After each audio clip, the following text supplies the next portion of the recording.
Hello. Hello? Hello. What's up, bro? Hey, it's the What's Up Bro podcast. We talk movies, sports, TV shows, pop culture, and it's funny, mother. With Nery Saenz. I'm like, what? How can this... They have Photoshop. Photoshop exists when this artist rendition was done. How the fuck is this not cooler looking than a sketch that looks like it was done by a hillbilly off the side of the road? What the fuck are we talking? Why is this a thing? Welcome to the party, pal!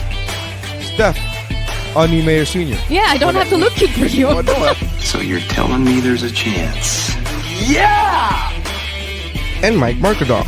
I'm just glad I like vanilla, boring sex like this. I'm glad that the sex I enjoy won't get me killed. That's how winning is done! Hey, I'm Dave Chappelle, and this is What's Up, Bro.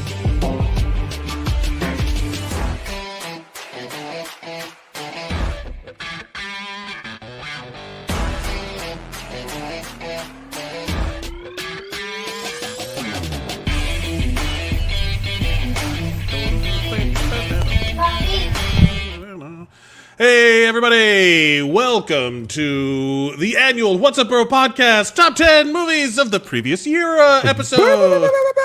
We have to include with us, we have, right off the bat, my name is Mike Mercadal. With me as always is... Nery Saenz. And we have a special guest with us today, Mike Valdez. A round of applause wherever you are. Please clap if you're driving. Wait till you're safely stopped to remove your hands from the wheel to then... Try it. Just clap now. Fuck it. Try it. Yeah, fuck it. Who cares? Try it. Whatever. We're here. We're doing it. I gotta say, in the recap for the top 10 movies episode, I realized not a good movie year for me. I did not watch as many movies as I thought. Before we get into it, thank you everybody for watching us live. If you're in the chat, give us your top 10, your top 10 movies, your hits of the 2024 calendar year. What movie did you see that you loved? Which one was unexpected that you were like, oh, that was a surprise? And which one was kind of a disappointment? But we have our list of things. Thank you for watching us on Facebook, Instagram, Facebook, YouTube. We're on Twitch now also. If you're watching this in the future, that's very comforting to know there is one. If you're watching this in the past, how'd you do it, man? What technology are you using to have seen this before we recorded it? Also, get in the chat and tell us. We would like to know. And just for the record, if you're watching the video and you have never met Mike Valdez, he's a friend of the podcast, been in a few episodes. But that is Mike Valdez. That is not Jimmy Neutron. Just want to make sure we are on the same page. Okay. At some point, I do got blast though. So. At what point does your hair's gonna like extend out of the frame a little bit? Yeah. And it's just gonna be, I can't wait for that. I can't wait for the day to what was the I'm trying to remember not Kid and Play, but it was the fucking the clown from Ringling Brothers and Barnum and. You remember that guy? No. I want you to get that. Oh God, hold on. No, I immediately thought of Kid and Play. That's who I thought of. No, because Kid and Play. I love. Surprise, they're black, but the hair texture is different. Well, I also love that Nery What? went to my generation and was like, he'll get the Jimmy Neutron reference. yeah, for That's sure. usually what people call me, Jimmy Neutron or Johnny Bravo. You know, so it's one of those two. What? Nery dropped out Big again. hair. Yes. Open image in new tab. There he is. Let me share, present. Hey, look, Yolanda's on. Yolanda is on. Yolanda. Fan favorite. Yeah. This guy. Oh wait, hold on. This guy. He was that's the guy from what's his name? His name's Bello Knock. He's one of America's best artists and entertainers, America's best clown. I have never seen. He looks like Christopher Lloyd in Who Framed Roger Rabbit. Yeah. I mean, I've not never wrong. seen that Nightmare Fuel in my life. That is the That's not even Jesus. that's not even a rough clown. That's like a decent clown. That's not even. What are a you bad talking clown. about? That is creepier than Pennywise. He's just a guy. Yeah, that's creepy, dude. That is what makes it creepier. Is that it's just a guy with absurd hair. Like that's that's just. He's what- America's best clown. So who's Can I right tell- and who's wrong? America. Can I tell you something? I think we're saying the same thing. America's best clown and super creepy person is the same thing. I think we're talking about Same guy. Same thing. Yeah. Right. When I was a kid, there was a complete difference between a clown and a payaso, and that guy is a payaso because I'm afraid of payasos. You know what I mean? Oh, Like- you have the phobia. What I forgot. Oh, I always yeah. forget what the actual word is. But you have the pussy? clown Yeah. phobia. Yeah, you're a pussy. Okay. Yeah. Great. But yeah, the idea. Yeah, that's a fair comment, Yolanda. What the fuck? Yeah, I get it. The idea of today's episode was to every year. This is going back generations. We do our recap, our top 10 films of the year. I think this is either our 12th or our 13th year, man. Yeah, of doing the top 10.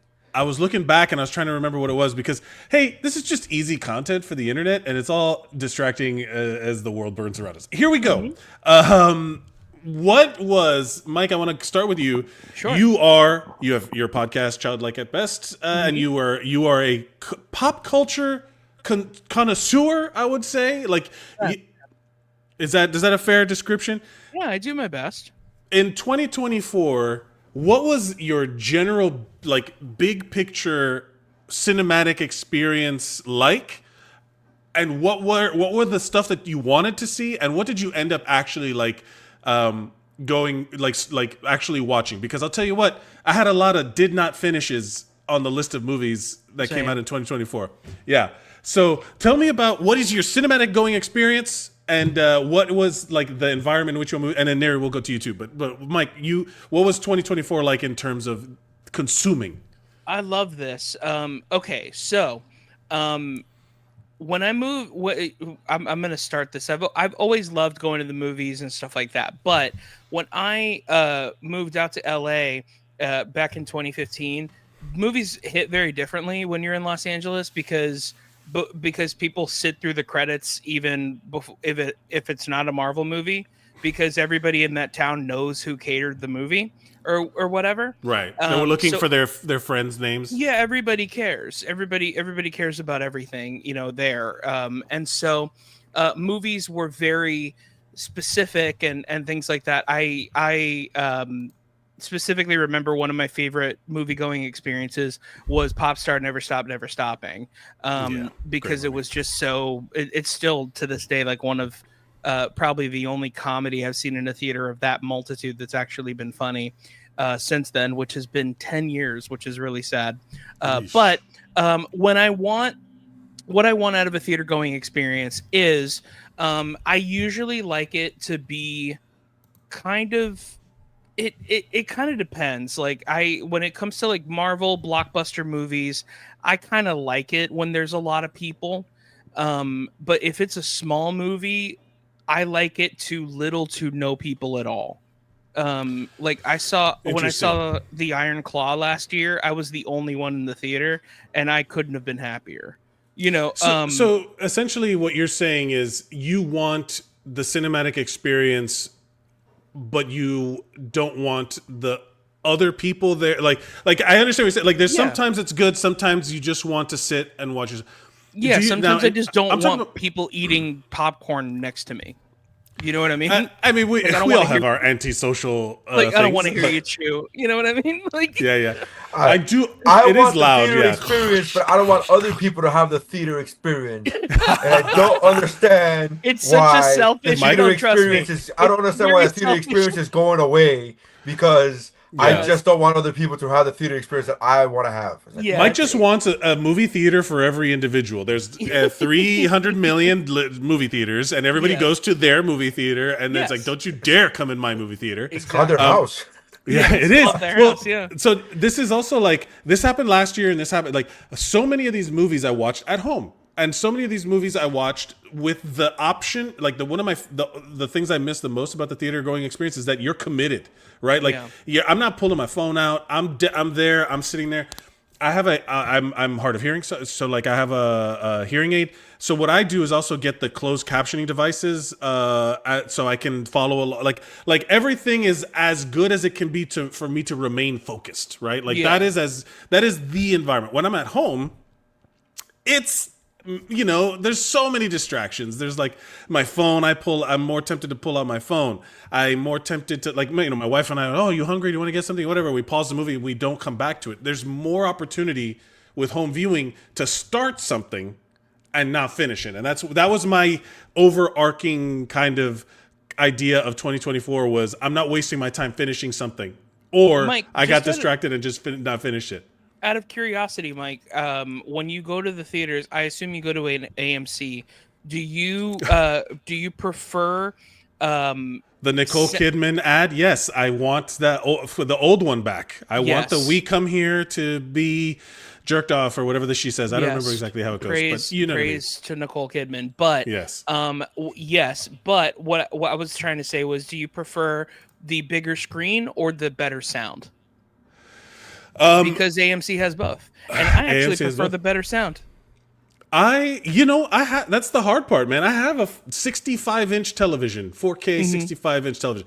I have access to literally everything. Literally, like there's like maybe not the immediately the best quality, but like I'm not going to advocate for piracy, but it would be like naive to think that you don't have access to the whole world on that big ass TV in my house. Yeah. I also at home use my AirPods connected to my Apple TV to get. So it's perfect sound. Yeah. I don't, like I don't have the AC blowing. I don't have the things going off in the background to Nobody's the point eating where next to you. no, my wife is, but you know what? I don't hear her But you chewing don't hear because it. we Yeah, have exactly, the headphones on. Yeah. So You guys are so Perfect theater weird. going. You guys are so weird.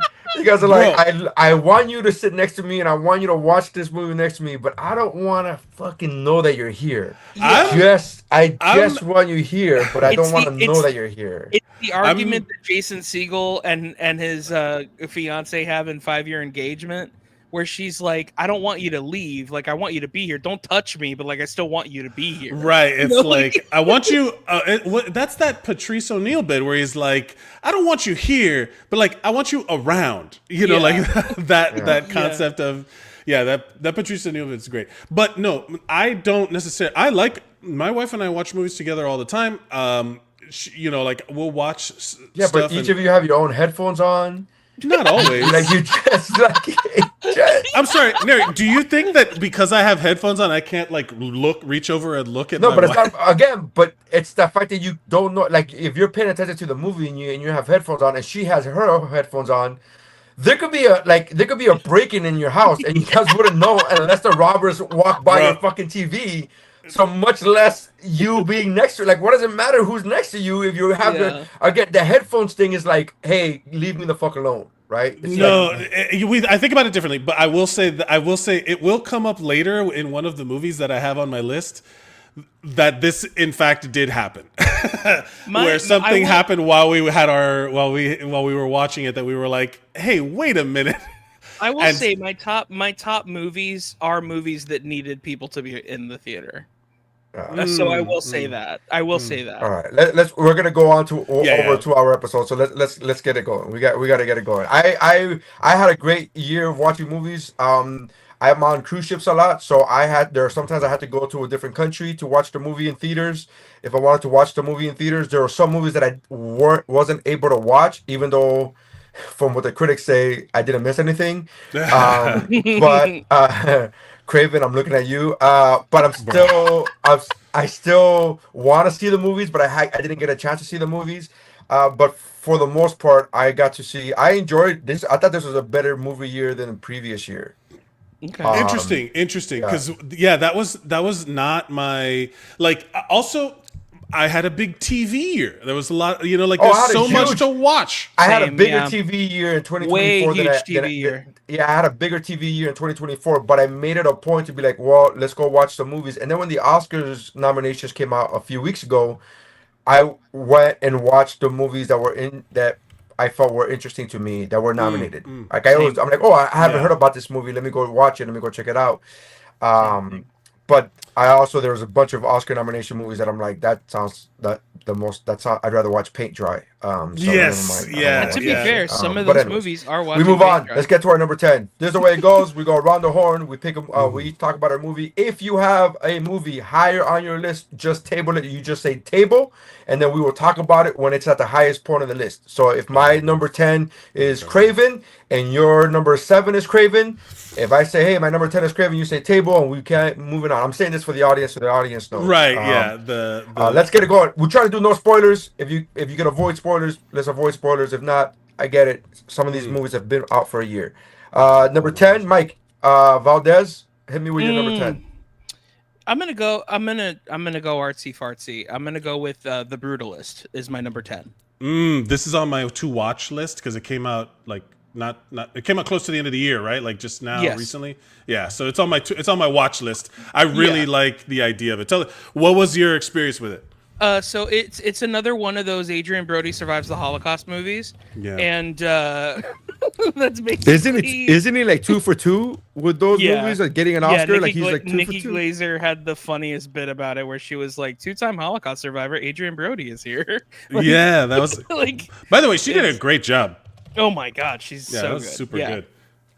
But anyway, it's he's an architect, and essentially he has a substance abuse problem, and won't give anything away. But let's just put 2 and 2 together. People with substance abuse problems, usually it doesn't end well. The name of the movie is Brutalist. Yeah. It's pretty brutal. Pretty brutal. So let's just go on a limb and say that he doesn't hand yeah. out turkeys on Thanksgiving. Yeah.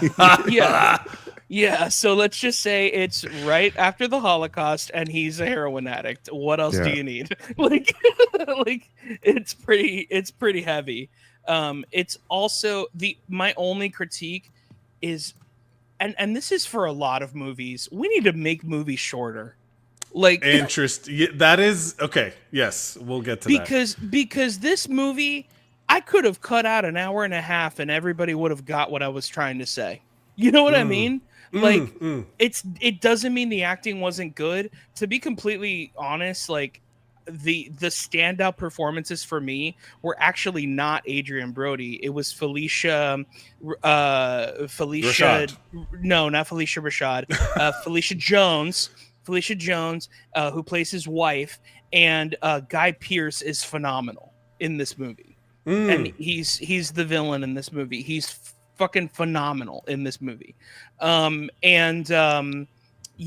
than that, like that's really it's not something I don't want to give anything away. It is definitely worth the watch, especially if you are somebody who likes the A24, stereotypical like drama about things that happen that are depressing.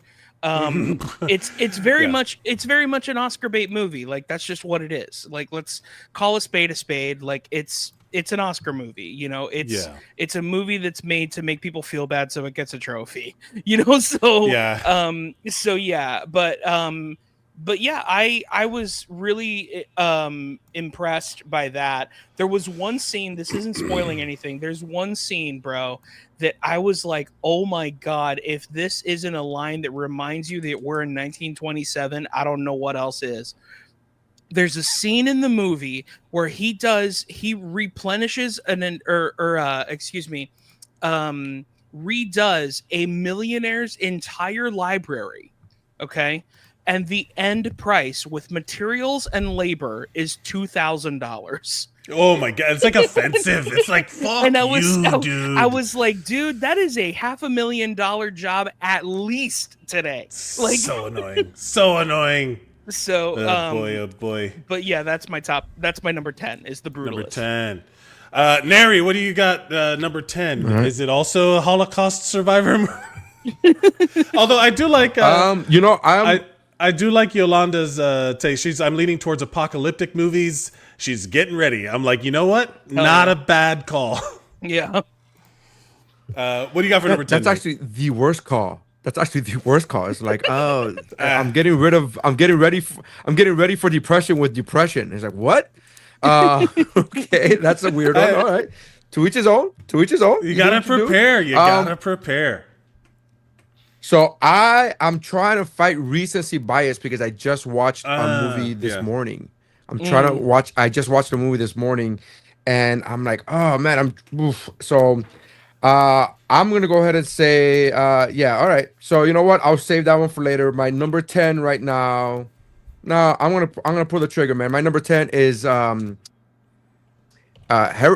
table. Pronounce that right? It's a table for me too. Yes, holy table. Crap, that movie's so Heretic good. table. Oh, okay. Yeah. It's so funny because again, I just saw that movie this morning, and my number 10 was gonna be Twisters, and I'm like, somebody will have Twisters. We'll talk about Twisters some other time. And then I said heretic, and then both of you had it. Fuck. Yeah. Heretic. That movie's great. Yeah. My number 10. I'm gonna go with. I had a lot of horror movies on my list this year because horror got a lot of my attention. I'm gonna go with Late Night with the Devil. Did y'all watch Late Night with the Devil? I didn't see it. Please tell me about this. Yeah, okay. I never even heard of it. Oh, it's okay. So it is so I got to preface all of this by saying I didn't watch a lot of movies. Of the movies I watched, I didn't finish a lot of movies, and of the movies I finished, they're not all good. they're not great. So honorable mention to Roadhouse. I saw that in 2024. Roadhouse, the remake. Shout out. Shout out to that's eligible. Fuck, hold on. Never mind. It is eligible. Right. It is eligible. I went through Heretic. the list. Scratch Heretic off my list. Good Lord. The irony. Scratch Hugh Grant's best performance. Yeah. for the remake. Late Night with the Devil is hold on, let me find with the devil. David Dalmastian. The movie is about like kind of a 70s era talk show host who does a full like seance there's like a girl that can speak with the dead and is connected to like there's a full like conniption, like it is like if Johnny Carson or like Dick Cavett or like that era, which I love the style of it, it was super cool, was doing like a live episode where they had like the devil on through through possession, right? And the whole premise is like, is it real, is it fake, whatever, and then it just kind of goes off the rails, like live TV.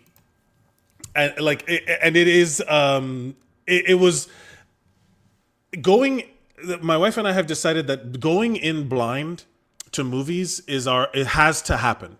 Like if you there's so much of stuff that is ruined by like, even if it's something that you don't, not even by trailers, like just like stumbling on these movies as they're like presented either like on the menus or by like something I saw like in a ad, or as soon as I see something that catches half of my attention, I'm like, God, I write it down on a list and I'm like, that's our watch list. Because I went into this blind and I loved it. I don't think my wife liked it as much as I did, but I loved it. And the vibe was it was a good movie. Well, It's was top she 10 nodding on my list? when you looked over and she was wearing her headphones? Was she nodding like you were? Or I mean, we'd have to have Chiquita on to do her own opinions. I'm not going to speak for. She's like, to piggyback off of you for a second. My top 3 movies this year are movies that I knew little to nothing about. Right? Yeah. Like that's yeah. So for me, I'm gonna have to go with like a lot of horror stuff, but for sure the Late Night with the Devil is number 10, and was super like a solid experience because I went in blind. And that matters. That matters to me. Yeah. You know, not the unexpected makes things better. Certain movies I didn't put on here because I didn't enjoy them because they had been promoted to me to death, if that makes sense. 100%. Yeah. sure. So that's our number 10s. All right, Is anybody writing this down? Should we be writing these down? Yeah, Mike, number 9. My number 9 is going to be a holiday movie. It's going to be The Best Christmas Pageant Ever is my number 9. It is a movie. Have you never heard of this movie? No, is this a Hallmark movie? I've never heard of this. No. It's it had a wide release. It's actually Lionsgate's highest grossing movie of Lionsgate's history, I think. Which is crazy because it's basically just a movie. What is the name of this movie? What did you say? What was it? The Best Christmas Pageant Ever. It stars Pete Holmes and Judy Greer. And Judy Greer is they're both parents with children who go to a church, and essentially the bad kids at the church want to be a part of the Christmas pageant, and all the people in church are offended that the bad kids are gonna like screw everything up, and all this stuff. And it's just a really I was really touched by it because it was my childhood. Like, that's how I grew up. Like, I felt like one of those kids growing up in that church, and I also felt like one of the outsiders growing up in that church at the same time. And also, like, it's like legitimately funny, like in certain parts it actually is legitimately funny. I mean, of course, it's a movie made for children, so it's not like the greatest, comedy of all time, but like it's like it was an instant holiday classic where it was just like, wow, like why haven't they made a Christmas movie like this in so long? And like it was kind of nice. It was a breath of fresh air in a lot of ways. And so yeah, I really enjoyed it. Also, another thing too, I mean, obviously, the whole thing is about a Christmas pageant and, Jesus and all that stuff. This movie is clearly a Christian movie, but it is not. But it is not constantly telling you, or even at all telling you, we are a Christian movie. This just happens to be the circumstances of this story. And because it's just a regular ass movie. There's with cursing and stuff in it. Like, but it's just like, it takes place in a church, so like, that's all. Which I really appreciated, because there's a thing that Christian movies have where they almost feel like a Disney Channel original movie, where you're just like, this doesn't feel real. You know what I mean? Like, there's something about it. Like the actors, I don't know. Like the I don't want to insult nobody, but also, you know what else doesn't feel real? Yeah, I know. Come on. No, I you know what else feels as phony baloney as it gets? Oh, trust me. Christmas? Yeah, I get it. Yeah. Jesus. But it's true. But it's true. Yeah. Yeah. So that's my number 9. Also, I just love a movie where Judy Greer is the lead and Pete Holmes is in it. Why not? Judy Greer should be the lead more. Judy, I love Judy Greer. Yolanda says, like Nery said, to each his own, and that we are a welcome distraction. Hey, you know what? If we live to be anything, it's to be a welcome distraction. That's kind of our vibe. That's actually my career motto. That's the whole point. What is FUBAR for fun? Yolanda. Fucked up beyond our recognition. Yeah, but is that for fun? Yeah, well, she's saying that it's. I'm assuming that she was talking about the getting ready, the movies that she's watching for the end of the world. She was listening. She was like, "Fubar." Oh, it was a movie. Oh, band movie 2020, 2002. Okay. I don't know if that's what you're talking about. Anyway, everything is Fubar. We get that's. I guess that's what she meant. Anyway, Nery, what your number 9? I wonder how much of your our stuff's gonna get tabled. It's not. I have a really good mix. I have a really good mix of like blockbusters and then movies that people have never heard of, which include my number 9. My number 9 is a independent movie called Sweet Dreams. It is with Johnny Knoxville. Jay Moore, who is it? What's his name from the Asian guy from the podcast? Bobby Lee. Bobby Lee. Yeah. Bobby Lee. Yes, Bobby Lee. It is a movie about a recovering Johnny Knoxville plays a recovering alcoholic. Yeah, that's what it is. No, he's an alcoholic. Yeah. And then he goes in, but everybody has their own issues. He goes into a halfway house, and then it turns into like a baseball game movie, and it's a whole thing. But it's really well grounded, really well made. The acting is fantastic. And when I was watching this movie, it was really kind of like what Valdez just said. It was like a breath of fresh air. It was just like old school, no special effects. Just good writing. You know what I mean. It feels like they made this movie for it looks like the cater BYOB, like bring your own lunch type of deal, like just bring your own bag of lunch, the catering of the set. But I really dug this movie a lot. It had a lot of heart. It was interesting. It was well acted. And for someone who doesn't really have any addictions other than fast food, it was really enlightening. Like, oh, this is what it is, and this is the way, it felt real. So Sweet Dreams, Johnny Knoxville. That's nice. It's a feel good movie, right? It's like it made you like. Am I on a delay? No, I think Nery froze. But I'm looking at the credit. I'm looking at the. I think Johnny Knoxville's underrated. I don't think any of these. Me too, man. I think Johnny Knoxville's underrated. Screw the fact that he did The Ringer and played a. I mean, like I also think that also The Ringer I don't think is as bad as people say it is. Like no, he was it's doing. Not. It's literally The Ringer plays the bad just guy. To let you know, The Ringer, he still maintains friendships with the actual physically and mentally handicapped people that were in that movie, and they all praised him. That whole thanked him for it. That part of society actually thanked him for it. Yeah, it's great. But I will say it's a feel-good movie, but it has its heavy moments. It's like a feel-good movie that ends up becoming a feel-good movie, but it starts off with a heavy. Johnny Knoxville is in the program, kind of.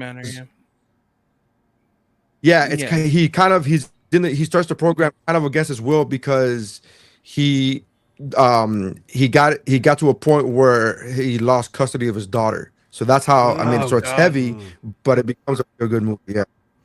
Yeah, it's rated pretty well. People, like 69% on Rotten Tomatoes is not terrible for like a movie that has Theo Vaughn in it, and Bobby Lee, but it's actually pretty interesting.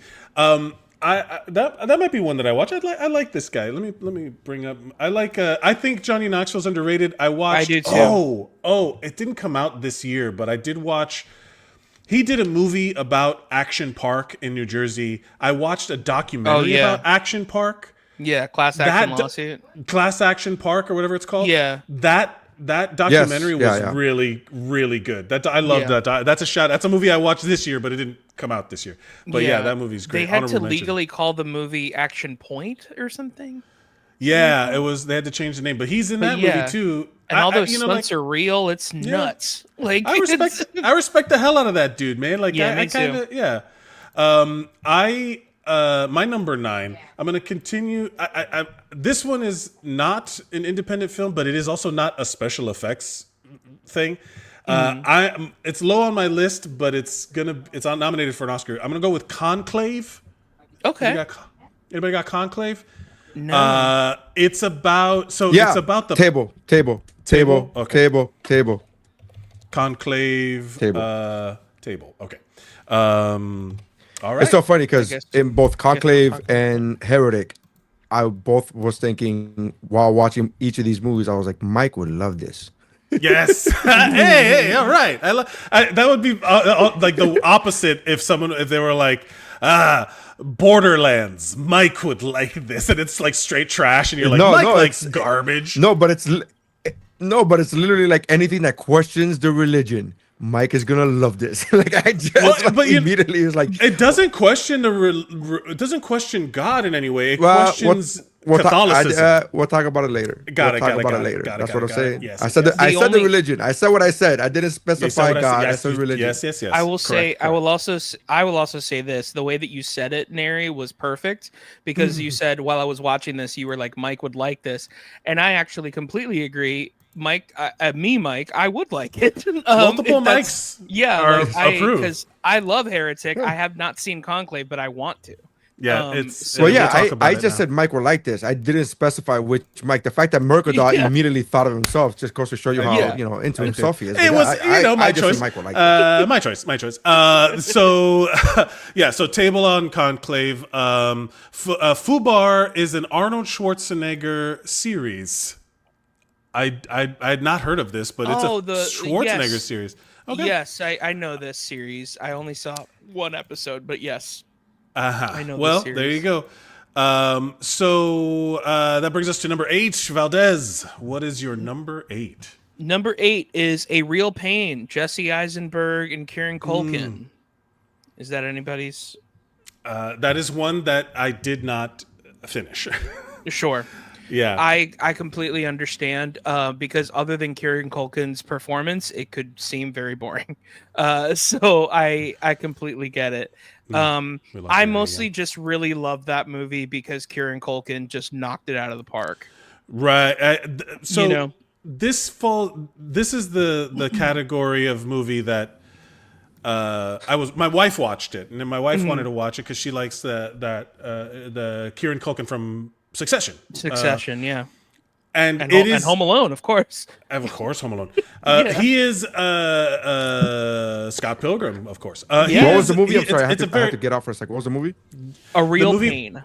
A Real Pain, the one with Jesse Eisenberg and Kieran Culkin. And it's a very talky movie. Am I right, Valdez? Very much so. Yes, very super much so. Talky.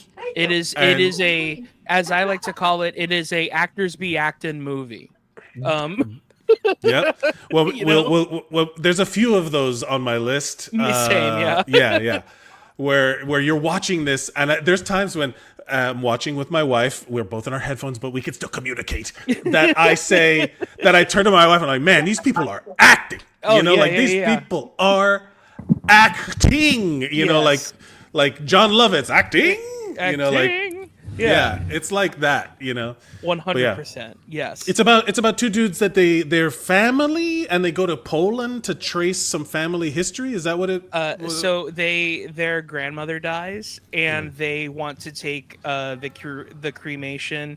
They want to spread the ashes back in Israel. So they go back to Poland, excuse me. So they go to Poland and they go to her house. And it's interesting, but it's mostly just a talky movie about family drama and just being an outsider and again, Kieran Cole. Oh, we lost Valdez. Kieran Culkin. Just like what? I hope it's not me. What? I don't think it is you because I can still hear you. Yeah, we lost Valdez. But I like the fact that mine is at the worst Wi-Fi on the podcast. I know something happened to change things. No. Okay. Am I here? No, you're back. Yes. You're back. I'm sorry. Yeah. I'm sorry. So. Oh, you froze again. This is always the best. Yeah, this is Did always I freeze the best. again? So, they go back to Poland. They're doing the ashes, but it's a lot of like just like dialogue discovery, a lot of exposition of family history, history, and how Kieran Culkin's grandmother, the one that passed away, was the only person that truly understood him, and he was very. You find out towards the end. Again, I'm not spoiling anything because this movie is in a lot of ways about nothing. But he was very suicidal because he lost her, and things like that. And Jesse Eisenberg is quite the opposite, where he like has a very happy life with kids and a wife in New York City, and like Kieran Culkin is like getting kicked out of houses and hostels, and sleeping at the airport, and like things like that. My only thing is I didn't. There are people that do like it. I just did not like the ending. I think the ending is very open-ended, and I kind of wish that there was a little bit more closure with Kieran Culkin's character. But to be fair, the whole reason why you like him is because you don't know what's going to happen to him. So was it one of those you decide the ending movies? Exactly. Okay. Yeah, it's the Jesse Inception? Eisenberg. Yeah, it's the Jesse Eisenberg's Inception, because Jesse Eisenberg wrote and directed it as well. So it's like his version of Inception. So yeah, in a lot of ways, man, I think that Jesse Eisenberg is the new what's that guy that married his daughter? Woody Allen. Woody Allen, except he isn't a horrible person. That we know of. Yeah, that we know of. Yeah, that we know of. Let's wait until he's 60. But I don't know, man. Woody Allen would have made a great Lex Luthor. Yes. Wow. Yes. Fair. What a pull. That's the separating the Woody Allen. The person, that's one of those that it's hard because the art from the art form, 100%, and the art from the era. Like if you watch Annie Hall, it's very much of a specific time. Yes. Even all the creepiness, or certain like I love like Midnight in Paris is a wonderful movie and I love it, and it's like very of a specific, but it's very of a point of view, Yeah, and it is an artist's movie. White. But if you separate, it's very white. Yeah. It's very French. It's very like European. It's a very specific point of view. White, white. Well, to be fair, all right. I'm trying to move it along because we're trying to get this within 2 hours. So yeah, fair enough. That was your number. Nery, 8. what's your number Mike? 8? Yeah, that was my number 8. Yeah. All right. So my number 8 is Beverly Hills Cop Axel F. Honorable mention for me. I actually finished as you can see, my list is kind of all over the place. I have artsy fartsies, I have independents, I have box out, I have big blockbusters, and then I have Axel F. Axel F to me is the very definition of what a great sequel is supposed to be. It gives you some of the old school, like what you loved about the original movie. It gives you some new stuff. It doesn't stagnate and be like, look, just bigger explosions than last time. It does have explosions, but it has a story, it has an actual story. There's been long enough time has passed between the last movie and this movie so that they can introduce new characters like his daughter and it not be like, what the fuck? He has a daughter? We never heard about her? Like I think it worked out very well.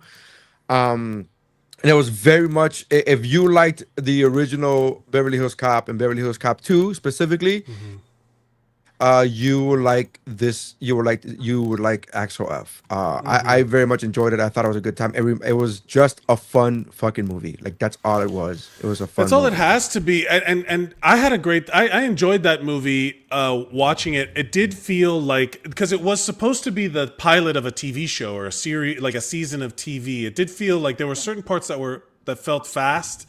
And that's a thing that I have a complaint about in the era 2024 and the making of movies versus TV, where there's certain movies that should have been TV shows, and there's certain TV shows that should have just been a movie. Like Marvel has a big problem with that with me. Axel F, I was ready for that to be like a season of television. Like they could have done that movie 6 hours. Like, Well, you talk about movies that are too long. He tried to make the TV show. He tried to make that TV show a few times, and for whatever reason, it just kept not happening. So yeah, he's tried. But that's the that's the I think maybe we've talked about it on the show before, but that was my take on Axel F. It was good. I should have put that on my list, but I didn't. I wanted to have a good mixture of like fun. I wanted to have a good mixture of like just fun popcorn movies that I enjoyed, and then like artsy fartsy, and I wanted to have like a deeper, like this meant so much to the art form of filmmaking, and which is not what Axel F is. Axel F is just a fun movie. But I dug the fuck out of it. I had a good time. Speaking of super fun, just chilling movies, I'm gonna go. My number 8 is Immaculate. Another weird. I would. Did anybody watch Immaculate? I did not. I don't even know what movie you're talking about. Sydney Sweeney playing a nun. Oh, never mind. Yeah, like garbage. a haunted nun. I can't take it. But this movie was super interesting. No, it's not about her. It's not about the movie. I don't mean to judge the movie. It's just she's such a bad actress to me. Like she's so bad in everything I've seen her in, and I just love her tits. I get it. I understand why she's a big star. I'm not confused as to why she how do they keep putting her in stuff? Yeah. But she's just so bad in everything I've seen her in. And Madam Web, she was oh my god tabled. Like, I'm kidding.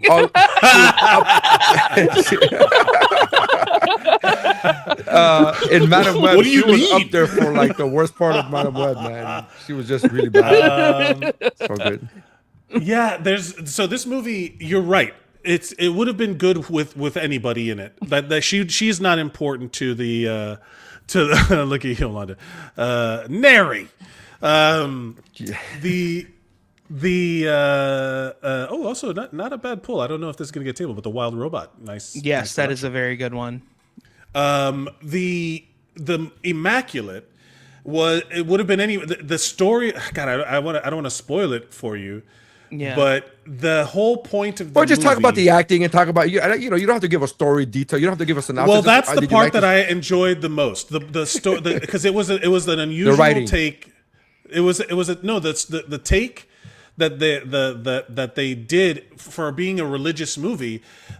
It was very something I hadn't thought of before.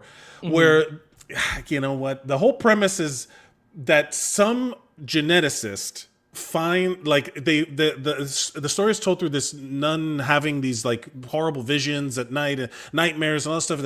It's very, very like in her head, and then what it's revealed to be is that she's being drugged, and they impregnate her with the DNA from one of the nails of the cross of Jesus, and they're trying to bring Jesus back through genetic artificial insemination. It's like the religious Jurassic Park. It's like the religious yes, Nery. Man, yes, it is such a good take. Honestly. It's such a good take. I was like, wait, what? They sequenced You didn't realize DNA. why you love this movie so much? All they were missing was the nail was stuck in amber. Yes, so the whole point you like is that Jurassic Park, man. It's not a horror. Yes, I like Jurassic Park. That's what it is. But it was such. I remember. I've ruined the twist for you, for everyone watching this. But that made it so good for me. Like everybody who didn't watch this movie didn't give her the chance because of this girl. It would not exist without this girl because she was also one of the producers. But the story was such a unique take that I was like, what? It was genuinely all of the horror elements were her being drugged and artificially inseminated against her will. So she was being drugged and having all of these horrible visions and all these crazy things. And then there's other nuns so then she's immaculate conception because she technically didn't, the whole point was that she didn't. So they're trying to bring back the second coming of Jesus through art of, it was such a good take. It was such a good take. And the second coming. The second Yes, Neri. All the Yeah. puns. It's It interesting. was such It's a not- good take. I liked it's- it a lot. It's. Do you think I'm it's glad- do you think it's a more difficult job as a producer when you're a bad actress? Do you think that like it's harder as a producer? She to be like, plays the "Man, same person in this every scene- movie. She's this the scene same. sucks. Like this actress sucks. Yeah, but that's you. Like I know, but I can't do anything about it because I'm a producer. Like, do you think it's harder as a producer? It's Like you know how when no. actors do that, they go, I put my producer hat on, I take my actor hat off, I put my producer hat on. Do you think her And producer meanwhile- hat knows that she's a shitty actress? No, The director- She's no, probably the the same producer as she is an actress. Yeah. No, the director is the one the one wearing the director hat is like, I wish we could fire the actor, but the actor is wearing the producer hat right now. Yeah, you know, son like of a bitch. that son of Yeah. a bitch. Valdez. So that was my number 8. Moving to number 7, Valdez. What's your 7th pick of the year? My 7. You know what? I took it out of my list, realizing, bro, I'm gonna say this. It took me a long time to come up with 10 movies that I even kind of liked. You know what I mean? Yeah, fair. Because it wasn't until because really the top 5 are my like, holy shit, these movies are amazing. But 7, I'm just gonna go with this. I'm gonna take a page off of Nery's book and just go popcorn. Beetlejuice. I liked it. I still liked haven't seen it. I haven't seen it either. I was It's on my to watch. I was waiting to watch it with my wife, but she has her headphones on all the time, so I don't know if that makes a difference. So I don't know. understand. I don't understand what liked you it. think is going on. I liked it. It was good.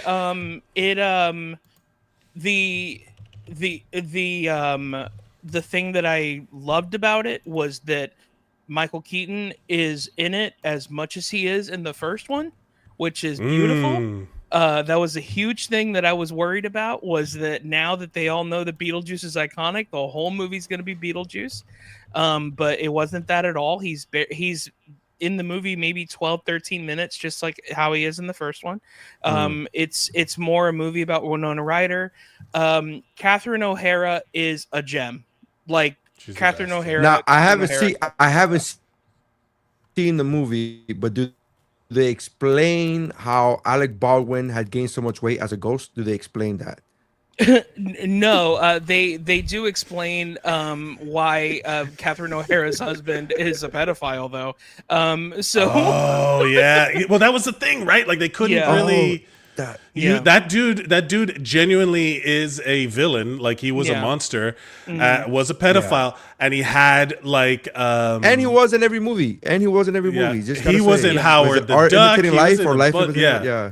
Mhm. He was in a bunch of different movies. Ferris so it's Bueller? hard to You go look back Ferris at Ferris Bueller. Bueller. Like what principal would follow you wherever you were going?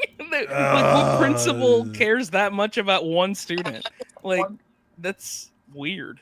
That yeah, oof. Yeah, oofa-doofa. it's actually I will say this. It isn't spoiling anything because it's very beginning of the first act kind of stuff. And this is why Catherine O'Hara is such a gem.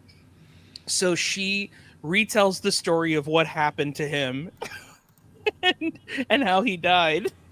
And you could tell she improvised the whole story. Oh, that's great. I love because that. it's like he fell off a tree while bird watching and then he died. No, then he got on an airplane and then the airplane fell down and then he died. No, and then he fell into the water, was drowning, and they were like, oh, he drowned to death. No, a shark ate him. That's so It's great. just- and That what's is so great fantastic. is they go back to Tim Burton kind of Nightmare Before Christmas animation and they animate the whole story. So it's Oh. super that's good. funny. That's It's super really funny. good. So yeah, I'll watch it today, Beetlejuice, man. I'll watch it today. It was fun. It's fun. It's a fun movie. I like that. I'll That's watch it awesome, today. man. That's what an interesting pick. I've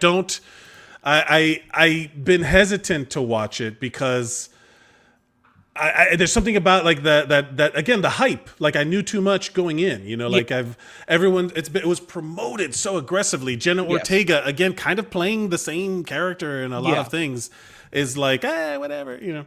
But well, I'll give it a shot. Nery, what is your number 7 pick? My number 7 is another movie that none of you have watched, and I believe 14 people in the country have watched this movie. It's called Knox Goes Away. And to daisy chain off of Beetlejuice, it is Michael Keaton. Is a Michael Keaton vehicle. He directed it. It is his directorial debut. Oh, okay. It's Knox interesting. Goes Away. He plays a hitman that has aggressive dementia, so he has to get his shit in order. He has to get all his things in order before getting out of the game. But before doing that, his son fucks up and does something that pulls him back into the game, but yet he can't tell anybody that he has dementia because, you know, he's a fucking hitman. So there's not exactly like this thing. Yeah, it's super interesting, super well written, super well acted. I don't know who wrote it. I don't know if he wrote it. But it's he super had a well good year done. this Al year, Pacino, man. He yeah, had a good year Al this year. Pacino has a cameo. He also had Goodrich as well, which is super Yeah. good in arts as well. Like Keaton had a great year this year. What is And the Flash.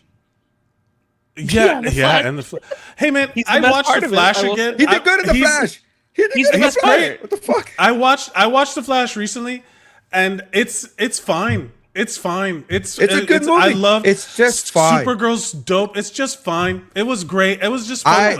Super dope. Without Supergirl was the best part of that movie, and I The best part legitimately of the got movie. upset when James Gunn 100%. recast he her. I has was like, to "Oh, man." recast her. He has to recast. He her. doesn't have to. He doesn't Yeah, have does. to. He doesn't have to. No, he doesn't. Okay, fine. But the whole point of that is that he. Anyway, we're talking about Knox Goes Away, which does sound super interesting. I want to say now. Look, Super cool. I will say it does in fact say 2023, not 2024. Well, that was because it we- came out as Sundance. That's because it came out as okay. it was released Yeah. as Sundance in 2023, but it was in actual distribution in the U.S. in March of 2024. Okay, touche. I've Same done thing my homework. Same thing happened with one of my movies. It's an honorable mention though, but it's Hundreds of Beavers. I don't know if you guys have seen that. Oh no! Oh, I I've heard seen about that porn. though. I No, it's I would actually recommend it. I actually, believe it or not, that was a movie when I was watching it. I was like, man, Nery would like this movie. Because it's a good movie Which Nery? I don't want to get ahead of myself. No, Yeah, you be Nery. careful. You would like it. It's a basically a live action Looney Tune. It's a silent movie, but it's just all physical comedy. And Sure. it's really good. I would highly suggest it. But anyway. 100 Beavers. All right. Make sure to not click the wrong link. Yeah. It's wicked.movie, not wicked.com. Oh my god, yeah, that's right. I forgot about the scandal. Yeah. I want to put my number 7 again with the caveat of I did not watch that many movies and I enjoyed this experience, the whole part of it. I'm gonna say that it is. It's not a bad movie, but it is following in the horror theme. Quiet Place Day One. Oh, cool. Quiet Place Day One. Why do you have to give a Lupita- disclaimer for Quiet Day? Like you give a disclaimer for a movie that people have seen. No, this is. So did anybody watch it? No. I did it only because of time, but I know about it. It was a wide release movie. It wasn't like This is why I was so you know. engaged in the movie. Okay, my wife and I are watching it with our headphones on, and we are watching it. As we're watching it, the movie is about the Quiet Place universe, but what happens on the first day when the aliens finally attack? They come in, right? First attack. So the first attack, the Mars attacks. So it takes place in New York City. It has Lupita Nyong'o. It has what's the dude's name? He's the Fantastic Four now. I forget his name. But they're doing their they're just stuff's happening, and it's one of those spectacle movies that lots of shit happens, lots of explosions, lots of loud noises, lots of monsters, lots of damage, and then all of a sudden we're like, wow, Nery this would love sounds. Neri would love this movie, but it's also got a little bit of heart or whatever, and there's genuinely like a building of tension throughout the story part of it while all the spectacle is happening. But in the middle of the movie, like we're like about an hour or like 45 minutes in, I'm like, wow, the sound in this movie is amazing. Wow, so there's like explosions. But then an explosion happened that doesn't match what's happening on the screen. And what we realized, my wife and I, because we had our headphones on, there was a fucking RV that exploded outside on the street that was in flames, that was fully engulfed in fire. And we were like, wow, this movie's pretty good. This movie's great. That's insane. I could feel the heat. Is this a new technology that we could feel? Yeah. I was like, this is better than AMC, I think. Where's Nicole Kidman? It was legitimately astounding that we were like, what's happening? And we were like, boom, bang, boom. We're like, wow, this is pretty great. This movie's good. And all of a sudden we were like, wait, what's happening? And we look outside and there's a giant fire. You heard it here first. The LA fires happened because Mike Mercadal was watching A Quiet Place 1. That is 100% day one, A Quiet Place. So what I say all that to say, like, I have like informed my watching experience of this movie, where I'm like, man, if an explosion, like, I don't know what would happen if I was in an emergency like this situation. It made us all think about what, like, my wife and we were like, what would we do? Like, if all of a sudden everything starts blowing up, because it did. Mike was living LA fires day one. That's what I'm saying. LA fires day one. That's what I'm saying. Bonkers. Yeah. But yeah, it was wild. Like I liked it so much because, and it's also like it was a good disaster movie. It was a good, like any of those. Did you like the other where would you rate it in comparison to the other Quiet Place movies?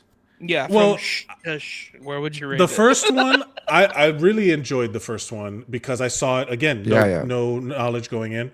The first one's great. I haven't seen the second one, and this one was just one that we were like, oh, it's out, let's watch it, and it was like, oh, okay, yeah. So it's second to the first one, but it was really good. The what's his name? And the real RV Lupita Nyong'o, Joseph Quinn is the guy's name. Lupita Nyong'o is great in everything, but she was also like, yeah, I don't want to say, but yeah, she's like, she's really, really solid. Everything in the movie was really solid. The special effects were solid. The choices that people make were dumb, which is perfect for these kind of movies. Yeah, like where like they're scared, so they do something. You're like, why the fuck would you do that? Like that is going up the stairs and not walking out the door. Like perfect, yeah. But that makes the movie good. Of course, yeah. So that was my straight up multi-sensory experience for Quiet Place Day One. Valdez, what do you got for number 6? I'm gonna make it quick because it'll be tabled. Gladiator 2. No. Nope. It's not tabled for Nery? Neri? Did Neri not put Of course Gladiator it is. 2? Of course it is. Come on. Of course it is. Oh, Of course he's it is tabled. Yeah, of course it is. Yeah. I was gonna say if this isn't tabled for Nery, I don't know what this podcast is anymore. Yeah, no. Of course it's tabled. Of course it's tabled. What do we got for you, Neri, number 6? This might actually be tabled as well. My number 6 is Deadpool and Wolverine. Tabled. Yeah. DP and W. My number 6. This is where I would put Furiosa. Furiosa, the Mad Max. Again, I did not watch a lot of movies. Yeah. Furiosa. Why do you gotta keep saying that? Just say that you like the movie, man. It's a huge blockbuster. You don't have to keep giving the disclaimer. It's a huge blockbuster and be like, I like this movie. No, because there are other movies that I want to, that I know are out there that I want to watch. There's a lot of movies that we'll get to it, but like there's movies that came out that were supposed to be good that I was like, this is garbage. Sure, so of the limited movies but you're saying a disclaimer against a George Romano movie. Like, this is a huge Romano movie. Like, this is a huge ass movie that nobody's gonna oh, what the fuck? He liked Furiosa. No, but it was great. He must not have seen a lot of movies. Furiosa. It's on my list because, again, this was a movie theater watching experience, and I went to watch it with the big screen with the sound. Like, you had to the original Matt Fury Road was one of my favorite cinematic theatrical experiences. When you like, just because it was shot and I want to be I want it in my face. So good. Yeah. And Chris Hemsworth was good, not playing Thor, just playing like a real fucking weird Aussie guy. It was great. Yeah, I really enjoyed it. And again, you could have lifted Anya Taylor-Joy out of there and put any actress and it would have been fine. But the story was good. It builds out the world a little bit.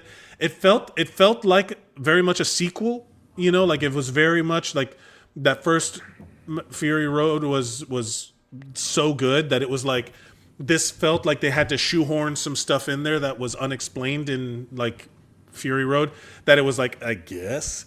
But other like all of the all of the world building was fantastic. The cinematography was great. Yeah, I loved it. It was super solid. Awesome. Yeah. Valdez, number 5. Number 5 is going to be Y2K. That is my number 5. It's on my watch list. I saw this and was like, I was there. Don't cite the old magics to me, witch. I was there when it was written. Did anybody else see this? Did you see it, Nery? I did not see it. No, I did not see it. These are the movies that I'm gonna... Don't spoil it for me. I don't want to know what happens. Oh no, I won't. So 25 years later, so